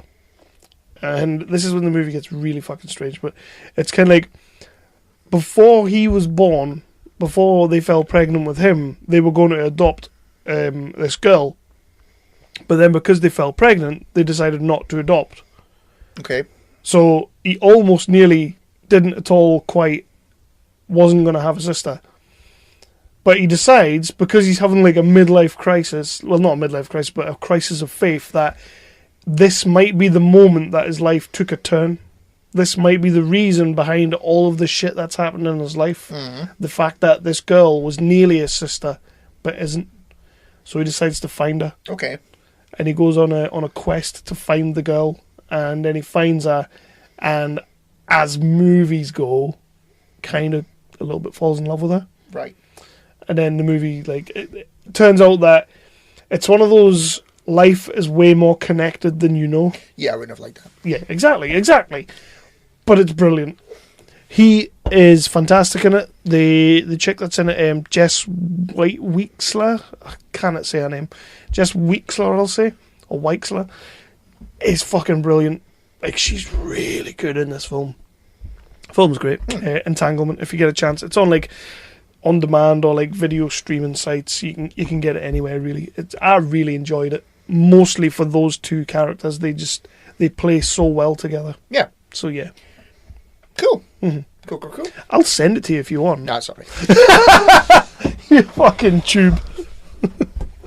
So next. You're a pissy bastard. Like, you always say I'm the pissy one. You're the pissy one. No, you're pissy in a different way. Yeah, a way. You're just a miserable fuck. What? What you got next? The Post. What? Tom. Oh, the Tom Hanks thing. Tom Hanks and Meryl Streep. Right. I thought he was like on about a Facebook post or something. Oh no, never that. I'm back on it now. Is it good? Facebook? No, not Facebook. Oh. The Post. It is good. It is looks good. really It's fucking boring. It's a talkie talk film. Yeah. Yeah. I like talkie talk clickety clicks films, but this looks boring as balls. Yeah, it's about the Washington Post publishing or wanting to publish the Vietnam documents. Right. Okay. So the New York Times, they were leaked. The documents were leaked. Right. So the New York Times had gotten them and had they'd published some, but they were given like a cease and desist by Nixon, and it was the first time in U.S. history that the government had said to a paper, "You can't say that. You can't print that. That's not allowed." Which, you know, freedom of speech and all that shenanigans. When it suits them. That's Jason would say down the hall. Yeah, so the Post have got all the documents as well. Mm-hmm. And so they're trying to decide whether they should publish them or not. Mm-hmm. And that's the movie. That's what did they decide? They published them. Did they? Yeah. Bastards. I know. Yeah, Meryl Streep is amazing in it. Oh, Meryl Streep's always amazing, though. Like, is it? You know what you're getting with Meryl Streep. You always know you're getting. Don't sound so angry about it. I'm not being angry about it, but you always know you're gonna get a fucking cracking performance out of her. Wow. Bloody Meryl Streep. Fucking hell. God, I've never heard somebody so pissed off that somebody put in a good performance in a movie. Jesus. She plays the owner of the Post. Of the paper. The Post. Yeah. So it was her. It was like it was a family company. I don't know if it still is. Mm. But so it was passed from her father, but then it was actually her husband was put in charge of it, rather than her, because she's a woman. Yes. Yep. And this, like, you know, it was in the 60s and that. Well, yeah, that's how it went.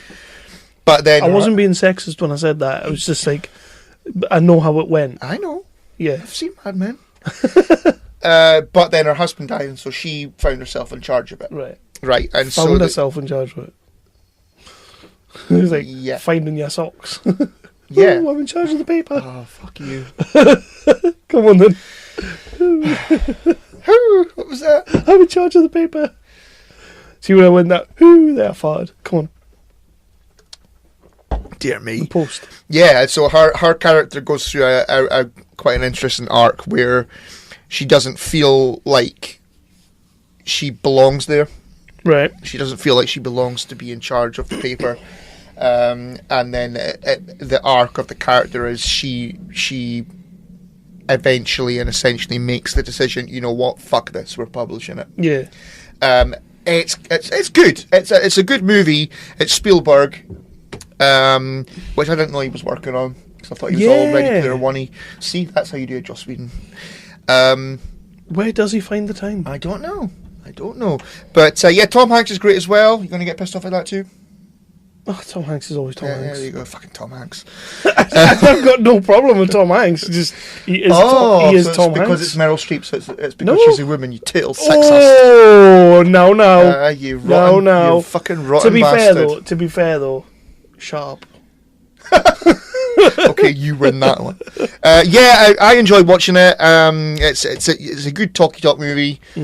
Good performances, good story as well. I've just on the last episode I spoke about that Vietnam documentary series that I was watching, so I was kind of like, oh, fuck yeah, I'll watch that. Yeah, because they speak about that in the documentary series. I would imagine so. The Post. The Post. Go. I don't have any more films. Well, I do, but I don't want to talk about them.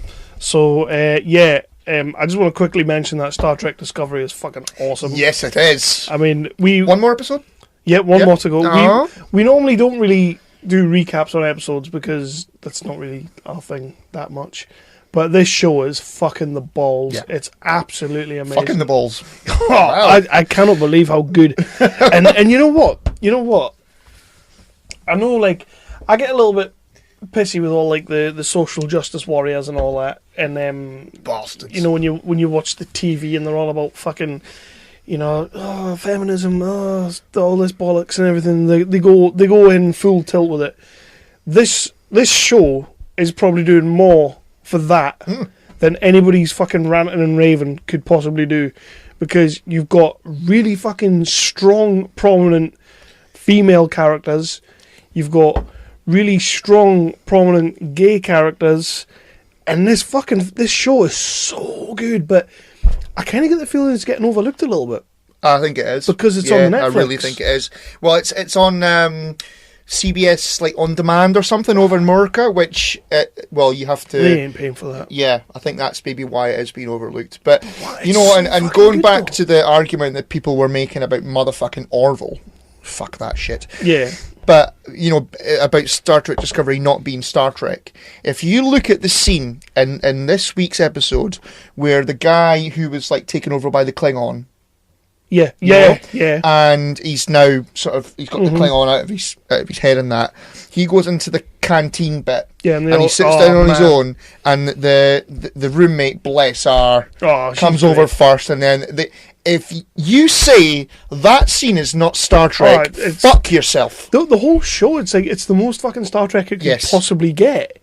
Okay, there's not like there's everything. It's got a bit of everything in it. And they're throwing out, like, these amazing twists that... I mean, I didn't think the captain was Captain Lorca. No, I didn't get that. I didn't think that was going to happen. And I love that they spent more than one episode in the Mirrorverse. Yeah. Because the Mirrorverse episodes... I think they only did them... Well, they did them in the original series, but they also did them in DS9. And the ones in DS9 were touch and go. Right. There was a couple of really good ones and a couple of really, like, oh, fuck this, skip it. Yeah. But there was only one episode at a time. Yeah. Maybe one every other season or something like that. I kind of thought we were going to spend longer there. But I'm fine with where we're at. Yeah. I'm fine with it. And that, right at the end of that last episode, Lindsay just kind of, like, sat down and I was finishing watching it. And I just kind of went, fuck! When Jojo came out. When the woman was like, meet your new captain kind of thing. Yeah. And Jojo came out, I was like, you are fucking kidding me. Well, I mean, the episode before that, where they get back to normal space, or normal, their dimension or whatever, and it's like they've skipped 6 months and the Klingons have won the war. Great. It's like, fucking hell. Awesome. That is up there with Jean-Luc Picard's being assimilated. Definitely, man. Like, that cliffhanger was amazing. I'm absolutely loving this show, and I wish to fucking God more people were watching it. Yeah. I get this overwhelming sense that it's just not getting watched. And, well, it's obviously getting watched, because, like, Netflix have already said another series, or CBS, or whoever have already said another series. So it's getting watched. I just feel like it should be in the conscious right now, because it's breaking a lot of barriers for me. Like, things that I would normally be watching TV, and it would get mentioned, I go, oh, fuck off, and I turn it over. Like, shut up, I'm sick of listening to this. You're harping on now. All the time, I'm like that. But this show is, like, sneaking it in there. And it's they're not even sneaking it in there. It's like right in your fucking face, and they're proud about it. And all these characters and all these actors. Do you watch After Trek as well? No. The only sort of like, is that still going? Yeah, it's still going. It's sort of the only sort of after the show that I can watch. Yeah. Matt Mira is good. He's fantastic. Although they've stopped doing they seem to have stopped doing the podcast. Yeah, the podcast's been on hold for a bit. Yeah, sucks. I noticed that, but he's great on that. And then they bring the actors on, and they're so in love with this show.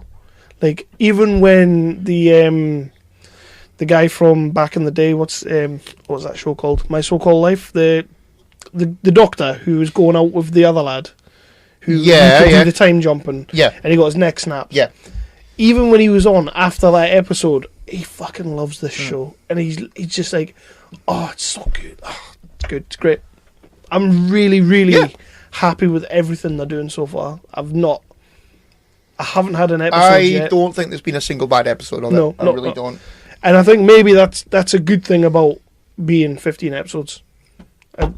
We've said that before about Netflix shows and the stuff. 24 episode format where you get filler. It can get a bit much. Well, I mean, I bought a couple of years ago. I bought the TNG box set. And there were some stinkers in there. Well, they kept saying that on the podcast as well, didn't they? It was like, well, that's why I'm pissed off, is because they were their whole thing was, right, let's get through season 1 and season 2, because they're the dodgy series. Yeah. And then let's get to season 3, and that's when it really gets good, and it is. But yeah, they fucking take. Well, I suppose it's only February. They can still come back. Those will be taking a couple of days. A couple of days. Yeah. So the other thing I'm watching is also a Netflix show, and it's Altered Carbon. Fuck. What? I was going to put that as the next. Was you? Next, Just the Pilot. I've got another one. I'll watch it again. No, I've got another I'll one. watch it again. Don't worry. You need to watch this. Yes, well, that's why I'm thinking it, or Just the Pilot. It's so fucking good. Yeah. Joel Kinnaman, isn't it? You know what, man? Or is it Sam Worthington? You know what? For generic face fucking Joel Kinnaman, he is amazing in this show. He's so fucking good. I've already, on the Jock and Nerd community page, I've already said, you know what? I normally, I lump Joel Kinnaman in the Jai Courtney, Sam Worthington, every other generic actor in the world fucking category. In this, no, he's brilliant. And it's a really good show, really well written, really well done. And I'm loving Joel Kinnaman. Yeah.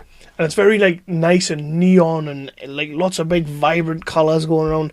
Very sort of futury, very just futuristic, which I'm loving. And the story, I've only watched 4 episodes and I don't know a great deal about what's really going on because they're kind of keeping a lot under wraps. But there's a lot there to keep you going. Yeah. There's all the things that are happening now, and then there's a little bit of flashbacky stuff. But it's not really flashbacky stuff. It's brilliant. It's a really good show. Don't tell me anymore. I'm not going to. I am going to watch it. But yeah, I thought that would be a good Just the Pilot. It would have been. But you fucked it. So. It would have been, but I'm completely in on that one. Fair enough. You'll love it as well. Yeah. You will absolutely love it. I do. I did fancy seeing it. I've been rewatching Friends a lot. I was a big Friends head back in the day. You see. Yeah, no. Shut up. How many homophobic jokes has there been? Because actually, since you told me, you fuck, there's been, I've been noticing a lot. Yeah, because they hate the game. I don't think that it's homophobic specifically or necessarily. I think when they go, "Ooh, he's gay," ooh, they never once said, "Oh, he's gay." Ooh, you kissed a man. Ooh. No, they never did that. They totally did that. They never every did 2 that. seconds. No, they didn't. They did. No, they did. didn't. No, they didn't. Did. Yeah, I've got 2 more films to talk about. Cool, man. So the first one, I know for a fact that you have also seen this. Right. Thor Ragnarok. Finally got round to seeing it. Yeah. Yeah. So what do you think? I prefer the 3.5 minute video on YouTube. I don't know what that is. There's a 3.5 minute video on YouTube okay, of Ragnarok, and it's all the Cog bits. All the what? Cog. Is that the rock monster Yeah, thing? he's great. It's just his scenes, Yeah. and I prefer that to the film. Okay, so you didn't get on with it then? Oh god, it's hilarious. Yeah. It's fucking hilarious. It's the funniest film I've ever seen. Really? Yeah. Yeah. I remember when the movie first came out and people went to see it, and that was the main comment that people were saying. It's so funny. It fucking is. It is hilarious. And that's that. Just listeners, if you ever wanted an audio sarcasm sign, that was it. I liked it. Okay, it's a good film. It's bonkers. It's nuts. It's all action all the time. Yeah. Yeah. It's a million miles away from the best thing Marvel's ever done. It's a million miles away from the top 5 of what Marvel's ever done. But it was entertaining. Yeah, it was. I enjoyed it. I had a good time watching it. I don't think the humour was Hilarious. over the top. All right, sorry. Fuck off. Shut up.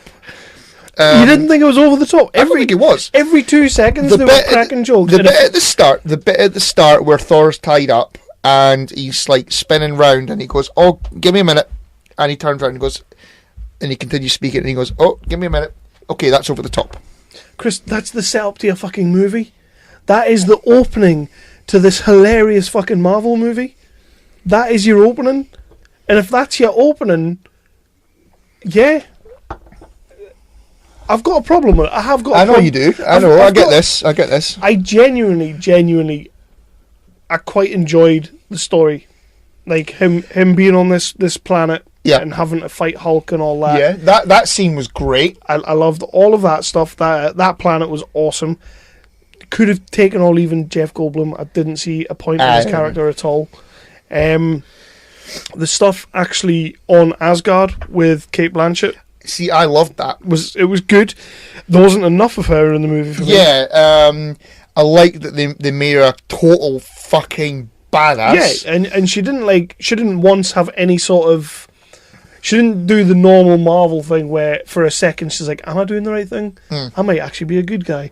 No, she didn't do any of that. She was completely an arsehole right the way through. And I loved that. I liked the mythology that they went into with it. Like, you know, when she went in and she like broke the fake ceiling down. Aye. I liked all the new mythology that they brought up with her and all Odin. her stuff That was was good. great. That was fucking great, and she was awesome in it. The stuff on the planet with Hulk and Bruce Banner as well. That was fucking good. There was absolutely nothing wrong with that. Yeah, I mean it had its faults, but I really enjoyed it. I think I would have just preferred it a hell of a lot more if it wasn't so fucking funny, and it wasn't trying to be so funny. Because as I was saying before, if they weren't cracking a joke, they were building up to a joke, and I'm just like, it was relentless. I thought. I don't think it was. Apart from the Kate, I really don't. Apart from the Kate Blanchett scenes, I'm thinking they're just building up to jokes constantly, which is fine.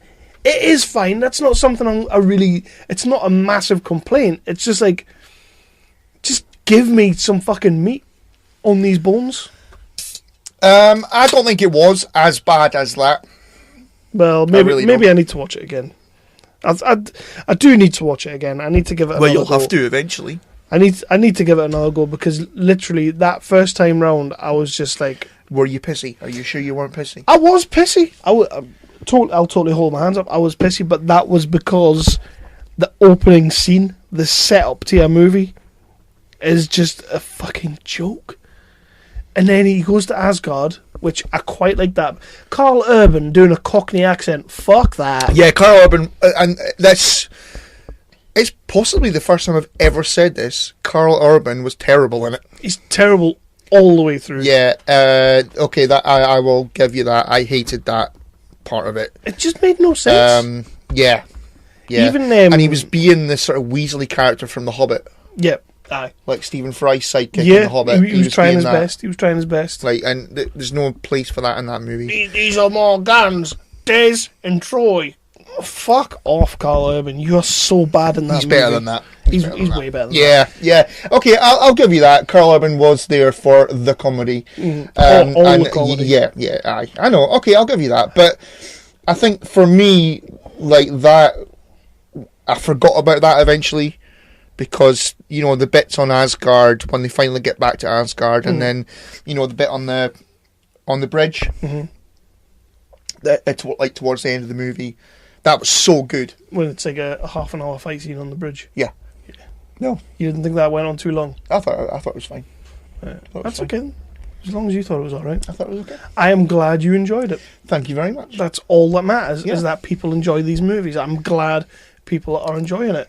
But it pisses me off when people turn around and say that is a 10 out of 10 movie, that is the best Marvel movie ever, that is the funniest, it is the funniest Marvel movie ever, to be fair, because it's all the funny. But, like, it's not nearly as good as I was hoping it was going to be. Yeah. So, I mean, just, like, in summary, before I move on to my last movie, because that's not funny at all. It's really not. But I think it's probably the funniest Marvel movie so far, and I think I'd give it a 10 out of 10. I think you would as well. Honestly, watch the 3-minute video on YouTube. Korg is He is great. Is that the one that ever. you said that Taika Waititi did the voice of it? Yeah. He's the voice. He is really fucking And he's good. got the best voice ever for that character. Just like, all right. I can't do it properly. The bit at the end of the movie, spoilers by the way, spoilers here, you've been warned. The bit at the end of the movie where, you know, the big demon-y thing is destroying Asgard. Which looked like and shit. He said that at the start it looked okay, the end not so much. But the bit where they're on the ship escaping and he goes, there's still roots there, you can rebuild. And he goes, yeah, there's no roots. Oh, Mick's dead. I stood on him on the bridge. he moves as he goes, Oh, Meek's alive. What's he saying, bud? I need to watch that Hunt for the Wilder People. He is the best character in a Marvel movie in a long time. Wow. Cog. Wow. I absolutely love him. But like I say, that video is 3.5 minutes I'll long. look for it. I'll look for it. And it's literally all of his scenes. So he's only got 3.5 minutes in that film, and he's miles the best thing in it. Yeah. By he's definitely the best thing in it. Definitely. But I think it's mostly his voice. Do you not think the bit where Hulk does the puny god thing to Thor and Loki goes, ha, that's how it feels. That was a good moment. I mentioned that on the Avengers Assemble episode. That was a great bit. But that was like... Yeah, that was fantastic. That was like a joke that they set up way, way long ago, and they played that off. Yeah. Like, when he does that, it's great. Yeah. And I don't really understand why he had to cut his hair. Mm. I know he looks like proper pimp-ass, like, badass, like, awesome Hemsworth now. And while we're on it, Matt Damon's cameo is stellar. Yes. Yeah. And Sam Neill. Yes, Sam Neill as well. And I loved Odin in that scene as well. Or, like, Loki being Odin. Yeah. I thought... Yeah, the only thing I would say is the moment where Thor is, like, tossing the hammer up and down. It looked crap. It looks horrendous. Yeah. Yeah. Oh, there was a lot of things that looked terrible. A lot of things. Yeah. So, yeah, what else? One more movie, then we will move on to just the pilot. This is a movie what I watched last night or something. It's called My Friend Dahmer. Oh, yeah, I've seen the trailers for this. And it's about Jeffrey Dahmer. So it's upbeat. Yeah, very upbeat. Yeah, hilarious. Did you ever see the Jeremy Renner movie about Dahmer? I did not. It's good. Yeah. Very good. Very, very unlike Jeremy Renner. Like, he was really good in it. I didn't even know he'd done Because I would actually put Jeremy Renner in the Joel Kinnaman, Jai Courtney category. So the movie is a 2017 movie. It's about Jeffrey Dahmer, but it's like Jeffrey Dahmer as he's leading up to his first kill. So he killed 17 people between 78 and 91. Oh, history buff. I know. I did it on Google. And Google buff. He raped and killed men, young men. The writers of Friends wouldn't like that. They would not. No, they would not. You'd be like, he's gay. Fuck's sake. So it's him as he's as a teenager and he's in school. So it's like Dahmer Oranges. You got me now. You got me now. That's all you had to say. Dahmer Oranges.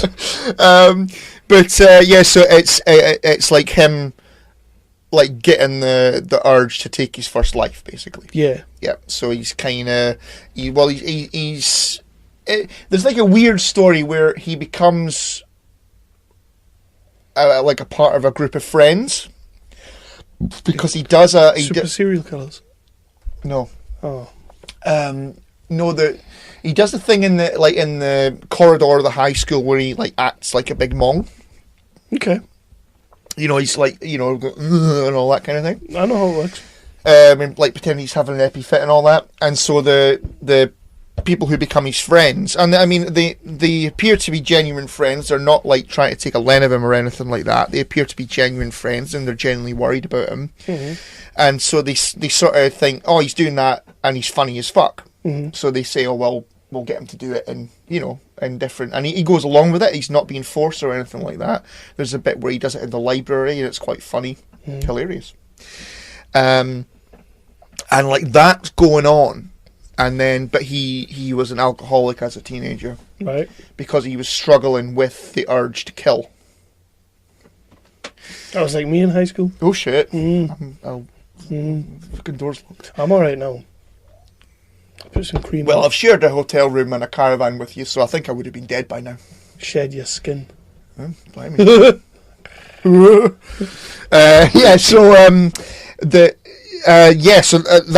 That's the movie, is him fighting the urge to kill. Who plays him? It's a kid from... Fuck it. Wait a minute. But so he kind of starts stepping away from them because he gets he's becoming an alcoholic. He's kind of depressed because he's fighting the urge and all that, you know. Like he as I said, he raped and killed men. Yeah. The guy who played Pete Campbell is in it from Mad Men. Okay. Yeah. Does he rape and kill them? No, he doesn't, but he wants to. So there's a few moments. So do most people. Wow. There's a few moments where like he's the guy Pete Campbell's character, because I can't remember it, Vincent something, is like runs past his house every day. Right. So he's like sitting watching and running, and he's like all, you know, perving and stuff. That's creepy. But the guy's a doctor. Ah. And there's a moment in the film where he's there. Dahmer is there getting like an examination, and it's like a 1960s examination. So they're making, you know, cupping his balls and making him cough and that, and Dahmer gets a hard on, as you would. Yeah. It's involuntary. I've always wondered if I would, if a doctor was to cut my balls, would I get a hard on? Well, I'll cut your balls right now and see what happens. You're not a doctor, though. I could be a doctor. No, you couldn't. I could be the doctor. No, you couldn't. No? Okay, then. No. Right, well, that's a bit rude. But, like, do you think you would? Do you think, like, that would be, like, a total, like, involuntary spasm? You'd just, like... Even if it was a male doctor, you'd like get a muscle big chub. Yeah, I think I probably would, because that's because you're gay. Because you know, there you go. The guy's called Ross Lynch. Ah, right, don't know. Who's not really done a great deal. You Girl Meets World. You watch that shit, don't you? Oh yeah. He played Austin Moon in one episode. You don't know who that is, do you? No, but I know who Austin Moon is because he has another Disney show called Austin and Ally, and that is so bad that I know he was in Muppets Most Wanted. Yep. Yeah, I know who he is. Yep. Yeah. Oh, I'll have to get the girls to watch that. They love Austin and Ally. I don't think you should. I really don't think you should. But they like him. Yeah. Okay. There's a moment in it where he kind of finally separates himself from his friends, and they say, like, this will be like your master performance kind of thing. They take him to a mall, like a shopping centre, and he's doing the mongoloid thing. I know what a mall is. You don't have to tell me it's a shopping centre. All right, pissy fuck. And so he starts doing it. He starts doing the, you know, the and all that kind of thing. I've done that for a few things. It's not getting any better. But then he just kind of changes. And he's going about, and he's like going into like cafes and fucking knocking people's plates off and all that. And like, it's funny. The camera keeps going back to the friends, and they're watching him. And at first, it's like it's funny, and then it's like, what have we done to this kid by making him do this kind of thing? It's a really, really good fucking movie, cool. And it stayed with me for a few days after it. Which is weird. So I think I now want to rape and kill men. So, it's a choice. Yeah. It's a choice you could make. Yeah. They think it's like a lifestyle choice. I'm considering it. I am considering it. It's like Scientology. Yeah. It's something you're either into or you're not. Well, yeah. You know, as they say, whatever floats your boat. So, My Friend Dahmer, fucking fantastic movie. I give it a watch. Yeah. I think you will enjoy it. I'm definitely going to, now that I know that it's the kid at Austin and Ally, because I'll tell you what, that would be a mass shift in direction for him. Because like Austin and Ally is like this like cutesy little kids program on Disney. That, right, okay, the Ross Lynch fella, aye. The girls watch it all the time. It's dark. I like when somebody from a show like that goes fully the other way. I love seeing stuff like that, and you actually realise like, shit, these Disney kids are fucked up, because it must be just working for Disney. Maybe it is evil corporation in that. No, he does a fantastic job. He really does. Good. He really does. Good. Yaha. So what's up next? Well, we talk about Hard Sun. Yeah, we'll do just the pilot. Cheeky little promo. DCI Charlie Hicks. Lane Rankine is joining us as your new DI. So why are you here? Hackers accessing inside information to order. So what's on here? What's worth killing for? What is on that flash drive? I need to know.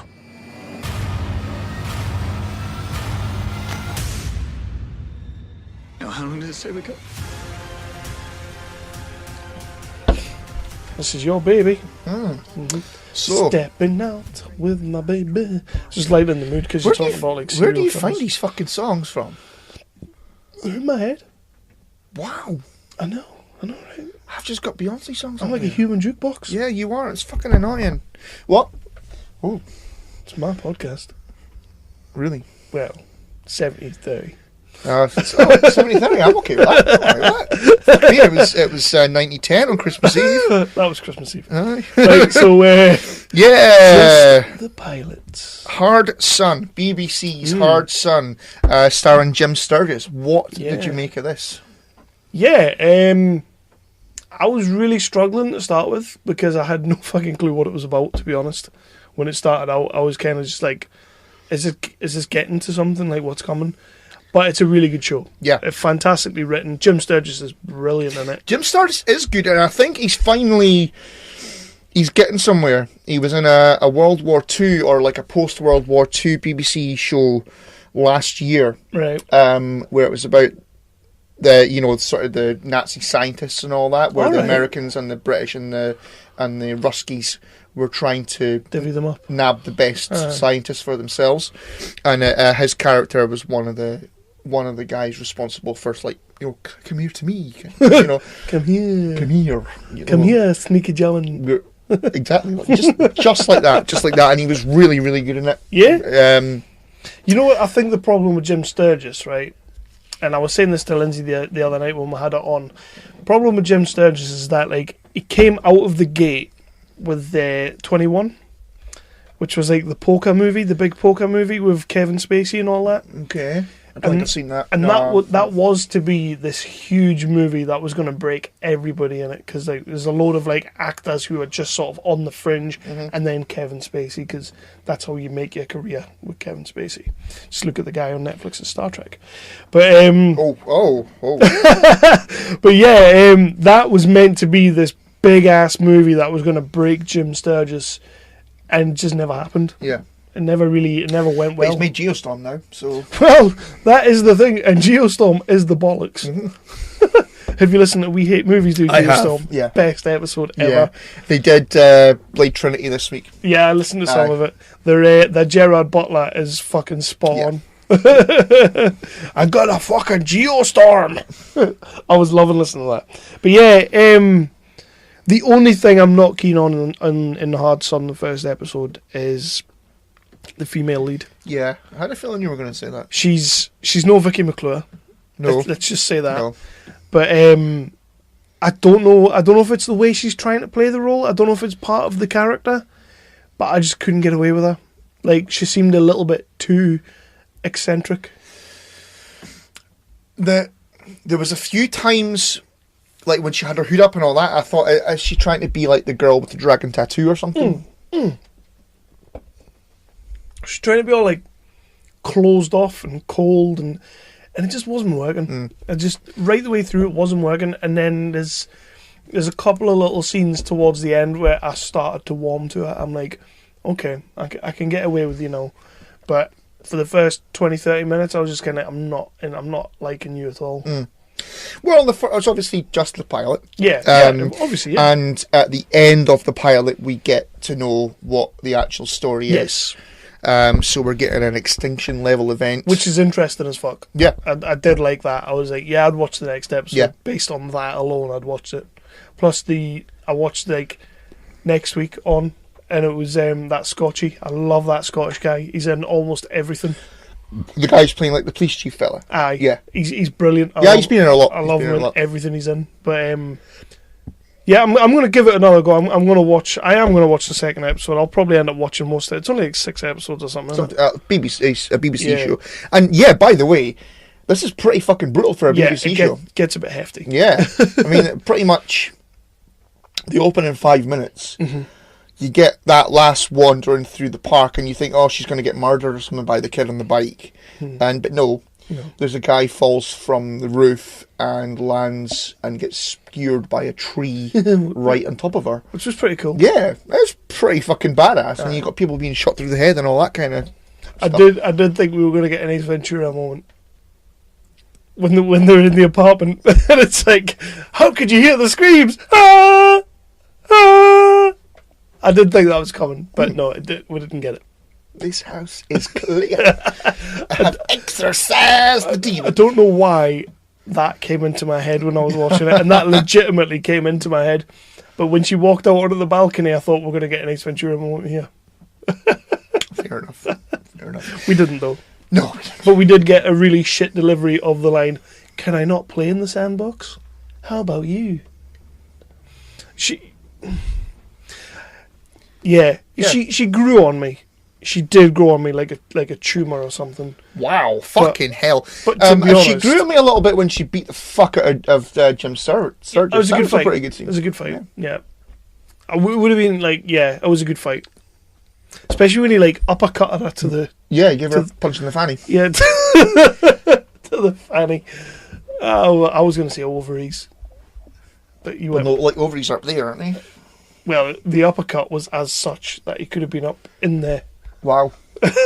Up in them guts. Yeah, so Hard Sun. I'm going to watch the second episode. Almost like I am going to stick with it. The only criticism I have is her, but I think it was the way she was playing the character. Yeah. Well, you know, it might change. It's part of the character. So it's not a major criticism, because I think she's meant to be like that, but I just couldn't get away with her. Yeah. Oh, well, okay. And she's no Vicky McClure. She's no Vicky McClure. But not everybody has to be Vicky McClure. No, but it's a standard. Some people can be Keely Hawes. Ooh. She's not Keely Hawes either, is she? She's not. No. Give her a minute. It's just I the will, pilot. I will. Right. Right, so because you fucked up my plan... Well, I'm allowed to watch things, you know. Yeah, but don't. You shouldn't. So because you fucked that up, so I've had to pick another one. Oh, fuck it. It's bloody removed it. Nope, that's not the one. Hold on.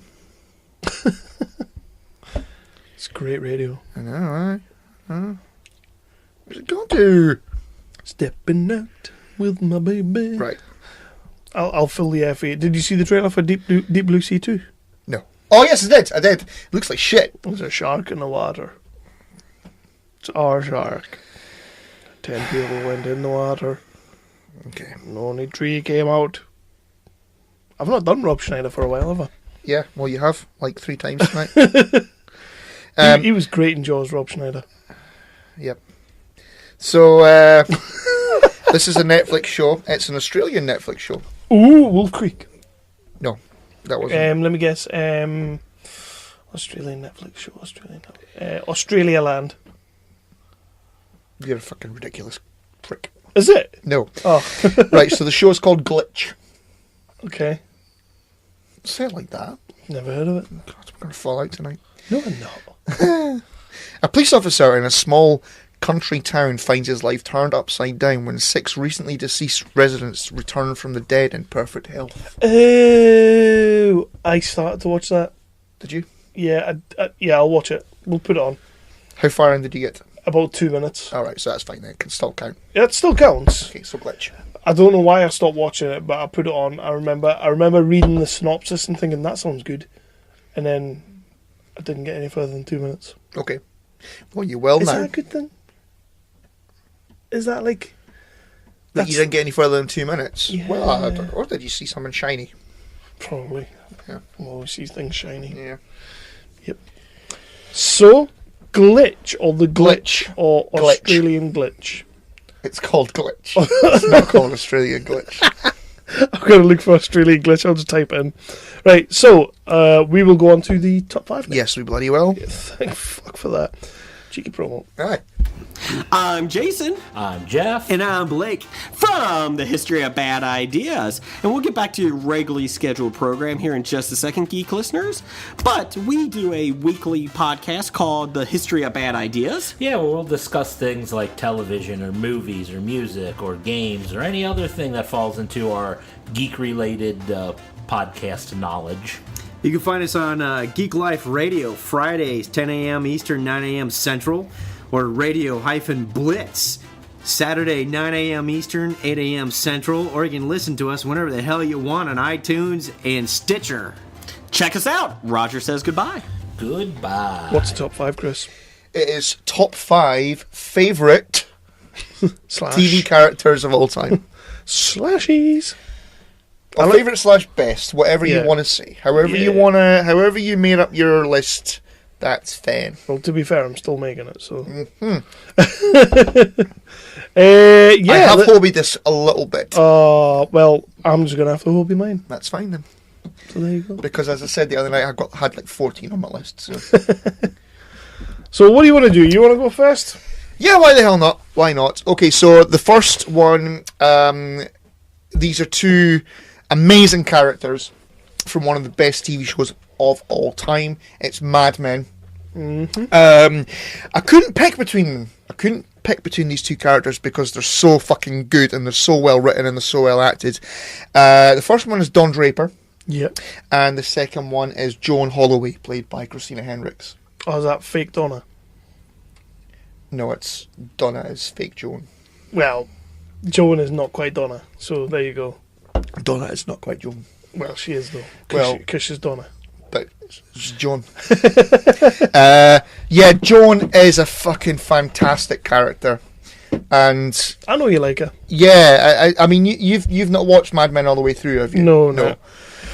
But you see the character evolving through the series, and you know how she starts. She actually does turn it. How she starts, where she has got massive tits. Yep. Which is no bad thing. She uses that. No woman should be punished for having big boobs. She is in charge of the office, and she is fit, and she knows it. Yeah, basically, and she evolves from that into where she ends up at the end of the series. And you know, if you don't want spoilers, then I'm not going to give you any. But you know, she turns from that into a strong woman who, you know, she's got a kid. She married a guy who was a selfish bastard and went away to Vietnam because that came out wrong. That really came out wrong. That's not very selfish, to be honest, is it? Well, the guy that she married, I can't remember which season it's in, but the guy's a doctor, right? And he had his heart set on becoming like the head surgeon or whatever you call it. Is it the head surgeon? Is that what you call it? Like yeah, something head surgeon-y. Aye. Weed him. That was Balkan. Yes. Some things you can't unsee. Sorry, bye guys. It's fine for the listeners, they couldn't see it. They just heard you doing Slappy the Sea Lion. So come on. What the fuck is that? Slappy the... Oh, see. Alright, okay. Is that what I did? No, you did something totally different. Right, okay. So she married him, and he didn't get the job that he wanted, so he's a selfish prick. So she's got a kid, or she's pregnant by then, and he goes, well, you know what, like, I'm going away to Vietnam to be a doctor in Vietnam, and kind of he does it. So she's supportive at that stage, and he comes back, and then he fucks off again, sort of thing. That doesn't I can't describe things when I know. No, you can't. Fucking arsehole. Yeah, Don Draper, I mean, what do you need to say about Don Draper? John Hamm, fucking born to play the role. Yeah, John Hamm. Nice. So that's my number 5. Okay. My number 5. And I apologise for the visual. Yep. It's going to take a lot of therapy. Thinking about that in the shower in the morning, won't you? No, I'm not. My number 5, and this my list is probably not what you're gonna think. Okay. But it is sort of like characters that left a lasting impression on me. Is it all Kevin James characters? That would be a good one, but no. My number 5 is bear with me, I'm narrowing it down. I see. My number 5 is Michael Emerson. In Lost, he plays Benjamin Linus, the creepy guy with the glasses. Yes, okay, yep. Yep. He's one of those characters. You know, I'm a Lost fan. You know, I was a huge Lost fan. I think everybody knows I was a massive Lost fan. It is. Just say it one more time. It is pretty much. I would say it's almost maybe my favourite TV show of all time. Bit of a bold statement, but I think it is. Ben came into it like, I think it was the end of series 2, the start of season 3, and he was like one of those characters that you didn't really know what his motivations were. Like you just thought he was a bit of a sinister shit. Mm-hmm. And I think to start off with, when they wrote him into the show, he was meant to just be a sinister shit. But I think Michael Emerson plays it so fucking well that they basically ended up creating a full fucking backstory, a full role for him, and he went to town on it. I need to rewatch that. I've only seen it once. I've only seen it through once. I need to rewatch it because I can't remember shit. I mean, I like almost everyone in Lost, but I think that character is the one thing you remember the most about the show. Because he's creepy. Yeah, when you first sinister. get introduced, doesn't he like lock them all up in like cages in the sun and stuff? Well, that's a little bit after. When you first meet him is when they catch him, and then they think he's sort of crash landed on the island on a parachute. So they put him in the cell, not the cell, like the bedroom in the bunker, and then they try and interrogate him and all that, and he's not giving anything up. And then you kind of get that reveal that he's the leader of the others. And it's a bit fucking messed up. I need to rewatch it. I'll see if it's on Sky. It might be on Sky. He's phenomenal. Michael Emerson's great. And you know what? People don't seem to like that person of interest, but he's really fucking good in that as well. He's a really good actor. I love the character of Ben Linus in Lost, and he's my number 5. Cool. Okay. I had to have a Lost one in there. Yeah. Not Ben Shepherd. Not Ben Shepherd. Ben Shepherd. Ben Shepherd's the guy of fucking ITV. What's he called? Jack Shepherd. Jack Shepherd. Yeah. Same thing. Because they were just shoehorning the Christ references in there. Well, they were. Yeah, so, my number 4, I have hobied again, but you couldn't have one without the other. Okay. It's Dana Scully and Fox Mulder. Yeah. You can't have Scully without Mulder. You can't have Mulder without Scully. It's worrying that they're on about keeping the show going without Scully there. I saw that today, yeah. I am not on board with that. I'm not too sure about that. Yeah. They tried that once before, but without Fox. Mm-hmm. Yeah, well, I mean, but that it can I wouldn't say it worked exactly, but it you know, you got Robert Patrick in there. Did he go, have you seen this boy? That was my Terminator He may have impression. done. That was a fucking good impression. Really? Have you seen... Nah, it's not going to work. It's not at all. It's like lightning in a bottle, it never works twice. You never run in a floppy with that one. So, yeah, I mean, if you didn't have Gillian Anderson in that show, I mean, I think David Duchovny is a okay actor. He's a little wooden. But if you didn't, as you said a few episodes ago, I can't remember what we were talking about, but Dana Scully is the heart of the show. Well, she's you. Yes, she is you in that situation. Yeah, she's, you know, you've got shows about fucking, you know, ghosts and bloody yetis, and I don't think it was a yeti. There was a Bigfoot thing, and you know, all that kind of thing in season 1. And she's you, like you say, exactly. She's you. She's the one who's gone fuck off. Aye. You know, but I mean, Gillian Anderson playing that character, she's just fucking fantastic. Done. I'm not a massive fan of X-Files, but even I know that the few episodes I have seen, I don't think he could do it that way. No, I can't see that. But he seems to have a plan.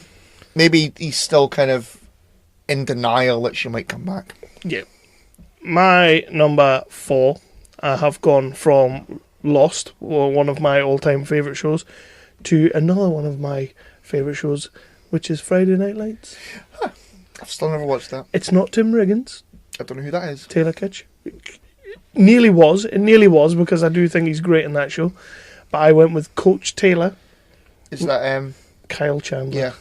I mean, he's fucking great in everything he does. Ozark, he's really good in that. Is it Ozark he's in? Maybe. No, Bloodline. He's really good in that. There's 3 seasons of that now, isn't there? And it's finished. He's great in that. I watched the first season and I bloody loved it. I think I recommended it to you. Yeah, you did. I never watched season 2 though. But Friday Night Lights is one of those shows that, and you know what? I'm not ashamed to admit it. But Lindsay used to come home from work in the afternoons. You've told me this before. And see that I had massive, big, blotchy eyes. And the first thing she would say was, "You've watched another one, haven't you?" And I'd be like, "No." No, you have. It was one of those shows that, like, if not every episode, every second episode had us in tears. Because it's just such a well-written show.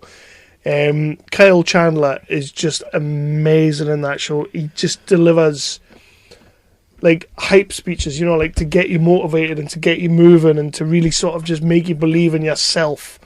Kyle Chandler could make me believe in anything, like in that show. Like, it's so fucking good. So, yeah, Kyle Chandler, Coach Taylor, Friday Night Lights. Okay. Number 5. I've tried to watch that, I just couldn't. I think it's one of those things that you either have to be into football, although they don't the really... shitty American rugby one. Yeah. Even though they don't really show you a lot of the sport, you kind of have to be either a little bit into that or, like, a woman going through the change. Like, you need to be, like, really, like, sort of emotional. Oh, all right, okay. Because that show is, that's where like, you come into it. That show is, like, super emotional at times. It fucking breaks your heart. Broke my heart every day for, like, 6 months. Okay. Okay. My number 3. There's no way this character wasn't going to be in it. It's one of the most iconic British characters that you can ever get. It's the Doctor. All right. Yeah, I wasn't expecting that. No. I know you love Doctor Who, but yeah, which version? Tennant. Tennant? Yeah, Tennant. Yeah, you like Tennant, don't you? Yeah, I do. I mean, I liked Matt Smith. Peter Capaldi was fucked over with bad writing. Mm-hmm. Peter Capaldi should have been so much better. It's a so much better Doctor. Yeah, Tennant, I think, is still my Doctor. He fucking nailed it from start to finish. Yeah. The series with him and Catherine Tate was just amazing. People gush over Billie Piper. Why? I don't know. Well, she was fine. What? I was going to crack a high school joke there. Like, I gushed over in high school. That was terrible. Sick, man. I really brought that down a whole nother level. I mean, I think we've scraped the barrel quite a bit tonight, but that one was like, that was beneath the barrel. That was the leak underneath the barrel. It was. Literally. Yeah. It was. Yeah, I mean, come on, the Doctor. I mean, I know you're not a Doctor Who fan, but like, it's an iconic character. Mm-hmm. You know, going back 50 odd years and all that kind of thing. The Americans love it as well, which is unusual for a British show. Can't remake it though. They can't remake it. Oh, No. I'm surprised that Dr. Spacetime. Have they tried though? Have they tried? Just in Community. Right. I don't think they have tried. Oh, right, yeah. Community. I didn't have anyone from Community on my list. What, you wouldn't do? No. Yeah, the Doctor. Cool. I have Holbein by number 3. Because much like you said before with Mulder and Scully, you can't have one without the other. It's a British pairing. I've talked about her countless times on this show. A couple of times tonight. Okay, I know you're going to say. I've talked about him countless times on this show. Woody and Lol from This Is England. Good show. Absolutely. They are both phenomenal in that show. Woody and Lol is one of those relationships that, like, I want to go back to that show, like, in about 20 years' time, and I want to see where they are. Yeah. I want to know how... Did they look at that? I would love it. I would absolutely... I mean, Shane Meadows, but then again, what Wasn't he doing that... Didn't I read out a news thing ages ago that he's doing a show about, like... A brutal show. Yeah, about, like Catholic priest paedophiles or some like fucking thing. Aye. Because Stephen Graham's going to be in it. Nice. Hopefully he doesn't play a pedo. I don't know. He could pull off. It's Stephen Graham. But yeah, Woody and Lol, 2 of my favourite TV characters of all time. Like, it's, you know, when you talk about your couples on TV shows that you know, you always want to know what they're doing and where they are. Woody and Lol is one of those couples for me. Definitely. I always remember the because she cheated on him with his mate, didn't she? And the bit where I can't remember what series, but the bit where they run into each other on the street. Yeah, with the whole gangs there. Aye. I fucking loved you, Lol. Oh, it's fucking great. Milky, you're supposed to be my fucking pal. It's one of those shows that is. You sound like you were on Coronation Street there. It's one of those shows that is just amazingly well written, and they didn't really do anything with her in the movie. She was like a small role in the movie, but Shane Meadows obviously saw straight away, you know, she's fucking got it. Yeah, and she's got it in spades. Because when the TV series came out, she kind of went from being this small character who was basically Woody's girlfriend to being the driving force of the show. Yeah. And there was the when they split up, like you said, when they split up, I don't feel like she worked without him. Mm. Like, if you know what I mean? Yeah. I don't know, like, it's characters that have split up, so they kind of have to be, like, a little bit off their game and all that. But I always I like to think that it was because, as an actress, she wasn't with him anymore. Yeah. And it was fucked up the way I thought all that, but I just thought, like, that's why she's not really giving it. But I think the two of them are phenomenal. They are. And I could watch This Is England for years and years. But what fucked up shit could they possibly do to them? They've been through the melter. They have. Yeah. And little cheeky honourable mention, I almost had Harvey and Gadget in my list as well. Mm. They would nearly you in went there. you went with the right one. Yeah, definitely, 100%. Yeah. They were always in my top 3, like, straight away. And then I was just kind of like, can I put Harvey and Gadget in there as well? And I was like, can I hobby all 4 of them? And I'm like, I can't really, because a 4-way hobby is a stretch. Especially with 3 guys and a girl. Well, yeah. But it's Woody and Lol, phenomenal, number 3. Cool. Okay. My number 2, I've hobbied as well. Yep. But there's a reason. Okay. They're in different shows. Ooh. But they are both badasses. The first one, and there was no way she wasn't going to be in my favourite character of all time. Coleman? Buffy Summers. Oh, God. Olivia Colman. Did she play Buffy? You fucking Remy. Buffy Summers, and the second one is Arya Stark. Alright. Yeah. I haven't got any Game of Thrones people in there. I thought about Tyrion. Tyrion was on my list. But then, like I say, Buffy was always going to be in my top 3. Yeah. And then I thought about Arya, because Arya has been for a long time my favourite character in Game of Thrones. Yeah.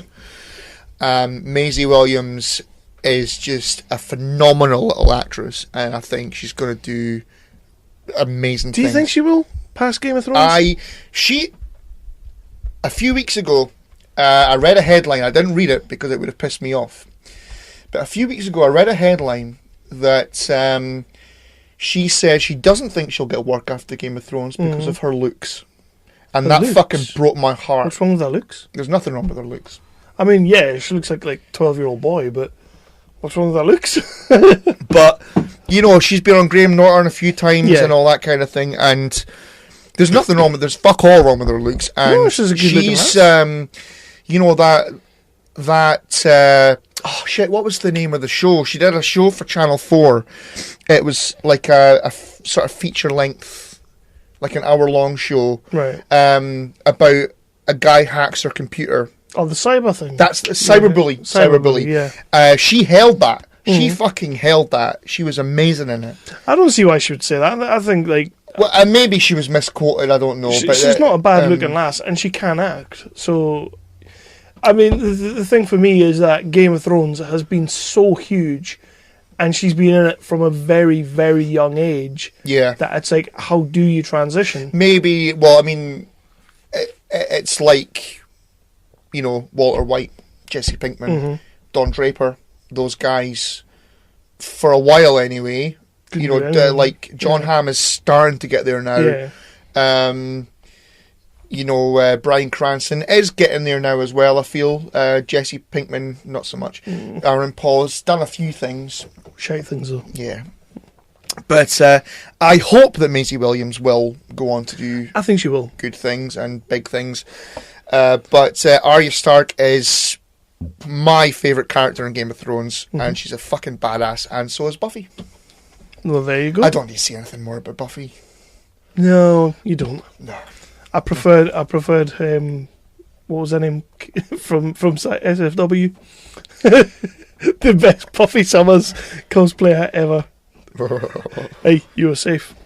So my number 2, so I had Woody and Lol. My number 2 is a very talky show. Ooh. Talky, clicky, as you said before. It's an Aaron Sorkin show. He's my favourite character from any Aaron Sorkin show. Okay. It's Will McAvoy from The Newsroom. Nice. I love him. Yeah. And it was... it's Jeff Daniels, isn't it? Mm-hmm. Yeah, it was one of those roles that when I saw the trailers coming up and I saw like the things, like the clips and everything, I just kept thinking, Jeff Daniels from Dumb and Dumber. It's going to be like an Aaron Sorkin the guy from Speed. Aye, it's going to be like an Aaron Sorkin talkie show. And it never occurred to me that he could do it. I just kept thinking, it's never going to work. It's not going to happen. And again, he ends up being part of one of like the greatest romances on TV in a long time. But also, I think pretty much, I think the opening scene is, why do you think? Can you tell us why you think that America is the greatest country on earth? And he goes into a muckle Aaron Sorkin-y rant. And it ends up with, I don't know what the fuck you're talking about. And it's like, sold, I'm fucking into this show. But that's the thing, like, he does that right at the start of that show, and then all the way through the 3 series, he doesn't let up. Yeah. Like, he's that good all the way through the show. The character is that good. And even in the moments when he's being a total fucking pig-headed, ignorant bastard, you're still kind of on his side. You're still kind of like, I'm with him. I'm totally with him. Like, don't fucking do it. Piss off. Tell him to piss off, you know? I love Jeff Daniels in that show. I love the character of Will McAvoy. I wish The Newsroom was still going. Yeah. But yeah, I think that's The Newsroom ended ahead of its time. Oh, definitely. And it didn't end very well. Another series at least, because that series 3 was strong as fuck. It was, but the last episode wasn't great. No, it was not. It was previously on. Yeah, there was a flashbacky bollocks. Wasn't keen on it. But up to that series was really good. Brilliant. It was. And the series 2, where it's is it Claire? No. What's her name? The ginger lassie. Yeah, Maggie. Maggie, that's the one. Mm-hmm. No, Claire was 6 feet under. Yeah, sorry. Well done. Yeah, where there's the stuff that's gone down in Africa and all that. Yeah, where that's like the arc over the series kind of thing. Yeah, it's a strong show. It's a strong fucking show, and I love that character. And number 2. Yeah, cool. Well, we'll talk about honourable mentions, because I have got an Aaron Sorkin character in my honourable mentions. I wanted to put it in my top 5, but I couldn't quite. Buffy kicked his ass out of it. Oh, bitch ass. Jed Bartlett. Yep. I've been rewatching The West Wing. Mm-hmm. How's that going? Great. It's so good. Have you seen the episode when what is the thingy behind a disproportional response? That's season 1. That's great. Yeah. I mean, we've got shit leaders here in the UK. The Americans got... No, we don't. You take umbrage with this? We have Theresa May. She is awesome. She's not. It was sarcasm face again. Yeah, pretty much. They can't see you. But at least we don't have Jeremy Corbyn. I'd take Jeremy Corbyn. Fucking wrinkly ballsack faced fuck. Wow. I honestly... we get him, right? And I know we're not a political podcast, but we get him and we're worse off than the Americans. You think so? Yeah. I'd take Trump over him. Fuck me! I certainly would take Trump over him. You are joking. Yep. I'd take him. Why? Because I'm scared of Jeremy Corbyn. You're scared of Jeremy Corbyn, but you're not scared of fucking Donald Trump. Nah, he's a fucking buffoon, man. He's just like, he's a TV personality. He just... Nah, why would you be scared of Trump? Did you see the clip of him during the week they're going. He was doing a press conference or something. He was going. Where's what's his name? Where's what's his name? He said I was the best president of all time. Did you say? I said, well, even with Lincoln and all that. He said, yeah, you're the best president. I love the guy. He said, he's mental. He's fine. Leave him alone. He's cute. He's cuddly. He's cute. Wow, he's got better hair than you. Bless him. What? Bless him. I would take him over a fucking wrinkly face. Mm-hmm. Right. Anyway, so Jed Bartlett. Yep. Yeah, fucking. Yeah, I mean, we could do with a Jed Bartlett. Yeah, we could. We could do with a Jed Bartlett. We really could. Here in the UK, over in America as well. Where are the Jed Bartletts? Over in Russia. Oh, they're fucked anyway. They can do their own thing. But, yeah, we could do with a Jed Bartlett. Mm-hmm. Where's our Jed Bartletts? I'll give you that. Yeah. I'll give you that. Yeah. I think honourable mentions wise, I didn't really have anyone. No. I kind of have everybody in my... Well, no, I named a couple other people. Let me just have a little look at my notes. I had the Dawson. The Dawson. Yeah. Dawson's Creek. Right. Did he have a surname? Or was that his surname? Dawson Leary. Okay. I don't know. I didn't watch it. What do you want from me? I was asking Jason when we were going to be doing our Dawson's Creek podcast, and all I got back was, "I don't want to wait for my life to be over." I bet he sang it as he typed it as well. I sang it as I read it. Yeah. I had George Clooney in ER because I was a massive ER fan back in the day. Okay. Teabag from Prison Break. Yeah, good call. Badass villain. Season 1. Yeah. Teabag. Yeah. I had Eric Northman. Okay. I hobbied him with Lafayette because Lafayette was awesome. And the one I was going to go for until you threw fake Donna on your list was I was going to hobby Harvey, Donna and Lewis. Okay. From Suits. Not Mike? Fuck Mike. No.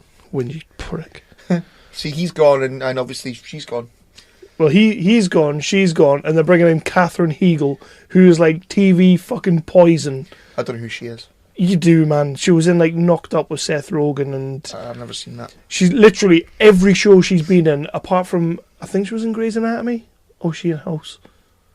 She was in either House or Grey's Anatomy. That's the only show that survived Katherine Heigl. Well, I don't recognise her, and I've seen all of House, so it must have been Grey's Anatomy. Right. Yeah. Well, we'll just go with Grey's Anatomy. I'll with pull that a picture of her. But literally, any TV show she touches, any fucking movie she touches, just dies on its arse because she's like super hard to work with. She's really fucking, and she's not even that good of an actress. It's time for that show to end, to be honest with you. Well, I'll be completely honest with you. That will be the nail in the coffin. Having her on that, it's such a bad choice, and I don't know why they're doing it. Nah. Don't recognise her at all. Yeah, you do. You've seen millions of movies. Grey's Anatomy. I refuse. Yeah, it was Grey's Anatomy. Yeah, fuck that shit. Knocked Up, 27 Dresses, mostly girly films. So you must have seen them all. Mm-hmm. The only other honourable mention I had, British character again, Edmund Blackadder. I honestly thought he was going to be a number one. No. I had that pegged from the start. Did you really? Yeah. Well, you don't know me, but at all. If you don't know me, you're just throwing out quotes, and I'm just like singing the tunes, singing the theme tunes. Right. No, so it's just you. What you got then? What? You number 2? Number 1. Number 1. Number 1. Wow, we there already? Yeah. Brilliant. Fucking hell. Yeah, number 1. Can I guess? Go on then. Superman. No. Barry Allen and The Flash. Fuck no. Whiny little bitch. The Dawson. Never watched it. The Pacey. Never watched it. You might as well. Tia and Tamara. Ooh. You've hobbied Tia and Tamara. No, I've not. Keenan Cal? No. Nah. Go on then. Tony Soprano. Yeah, I was so close to having him in there. I was so close to having Tony Soprano. But the only reason I didn't was because I couldn't justify having him and not Paulie Walnuts. Yeah, I think Tony Soprano is just such an amazing character. Yeah. An amazing actor, taken before his time. Taken so far before his time. Unbelievable, man. It still fucking cracks me up. Not cracks me up that way. makes me cry. Shut up. Anyway, you know what I mean. Upsets you. Yes. Yeah, it doesn't make you laugh hysterically. No, it doesn't. Which is what cracks me up means, by the way. Yeah, I know. Yeah. So it makes you laugh hysterically that he's dead. You're having a night of it, aren't you? Yeah, I know. Fucking terrible work editing this. What are you going to do? It doesn't crack me up. I don't laugh at James Gandolfini dying. But I mean, I think if you don't have James Gandolfini in that role, it's a fucking... The show doesn't go on as long as it did. Yeah. The character is so well written. It's just what I mean. It's Tony Soprano. The thing about that show as well, like I didn't really pick up on it when I first watched it, but like on reflection, like looking back at the show and like the few times that I've revisited it, is that Tony is essentially an asshole. Yeah, he's essentially a big bastard of a man. Oh yeah, he's a horrible monster of a man. Yep. But you're still rooting for him. Yeah. Right the way through that series, like all the way through that show, and he's a bad guy, and he fucks everything in his life. But constantly. he's a murderer. Yeah, he's an adulterer. He's a petty bastard, especially with Janice, exactly, which I love. Yeah. Janice gets a lot of shit. I like Janice, but the moments with Tony and Janice, like in season 6, where they're having the Monopoly night. When she's with Bobby, yeah, Bobby Bacala. Aye. And Tony realises he's gotten a bite out of her, and he starts singing Under the Boardwalk. Janice was sucking some schlong or something like that, and that's when Bobby fucking they start fighting in that. But he's a bastard, so he's realised he's getting a bite out of his sister, evil. And so he's going until.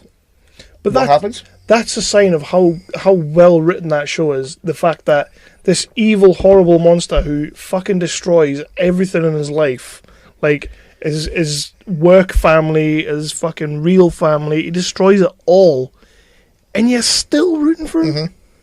Like that's just some great writing, and I mean I take nothing away from Gandolfini. It's some fucking impressive acting. Yeah. So yeah, I totally agree with you. Number one, I did almost have him at one point. But like I say, if I had him, I'd be hobbying him with like Paulie, Silvio. I know the show wouldn't be the same without those guys as well. But I just think if you don't have James Gandolfini and Tony Soprano there in the main role, then it's not the same show. No, you don't have a show at all. Excellent. I like that. It doesn't crack me up. I don't laugh at James Gandolfini dying. Fucking stupid bastard. Nobody does. So my number one. Yeah. I've gone British. Ooh. I don't know why I said ooh. Is it Vicky McClure? Oh, that would have been good. I could have had her for two things. Have we done that? We've never done that before, have we? Nah. Same person twice in our top 5? Well, she's not in it. So okay, all right. It's a British actor. It's a British character. It's about as British as you can get. And we have talked about him about 1 million times on this show. Okay. It's Alan Partridge. Right, nice. As soon as we decided, like, TV characters, Alan Partridge was the one that stuck in my head straight away because he's got that many one-liners. It's just the sort of character you always remember because he makes you feel cringy as fuck all the time. He's just an obnoxious shit. But Steve Coogan is fucking amazing as Alan Partridge. He is. It was one of the... It was a hard one because, like, I'm a huge fan of like shows like The Wire. You know, Jack Bauer was almost on my list. Jack Bauer was on my list for a while. Yeah. You know, Patty like Hughes. Patty Hughes. Yeah. Like, there's so many shows out there that I absolutely adore, but I couldn't like the likes of Jack Bauer. There was certain series that weren't amazing. Yeah. You know, there was really poor series at points. The one with the father and the brother. Yeah, aye. Where it was James Cromwell playing his dad. 4, maybe 5? Was it 5? I don't know. It was terrible anyway. But like I was able to find a fault with pretty much every person that I was thinking of, and then Alan Partridge came into my head, and I can't find a fault with Alan Partridge. Yeah. I genuinely love every minute he's on screen. It's the same thing as Tony Soprano, where at the end of the day, the guy's a prick. Yeah, he's a total asshole. And I can't wait till they bring him back for Brexit Britain. Like, that shit is going to be fucking... Yeah, when are they doing that? That's going to be hilarious. They've not said much. I saw, there was a thing on YouTube the other day, it was like him reading a poem about Britain, which was really funny. Okay. But I thought he was playing Alan Partridge, but he wasn't. He was just being Steve Coogan reading a poem. Well, it is, But when it comes to British TV, he gets it for me. Yeah. He's just so fucking funny, and Alan Partridge. Cool. I can't say much all else because we speak about him like every other episode. Oh yeah. We're either quoting him or back of the net, stuff like that. Jurassic Park. He's just got so many amazing fucking one-liners. Give me a second series, you shit. Do you like my cones?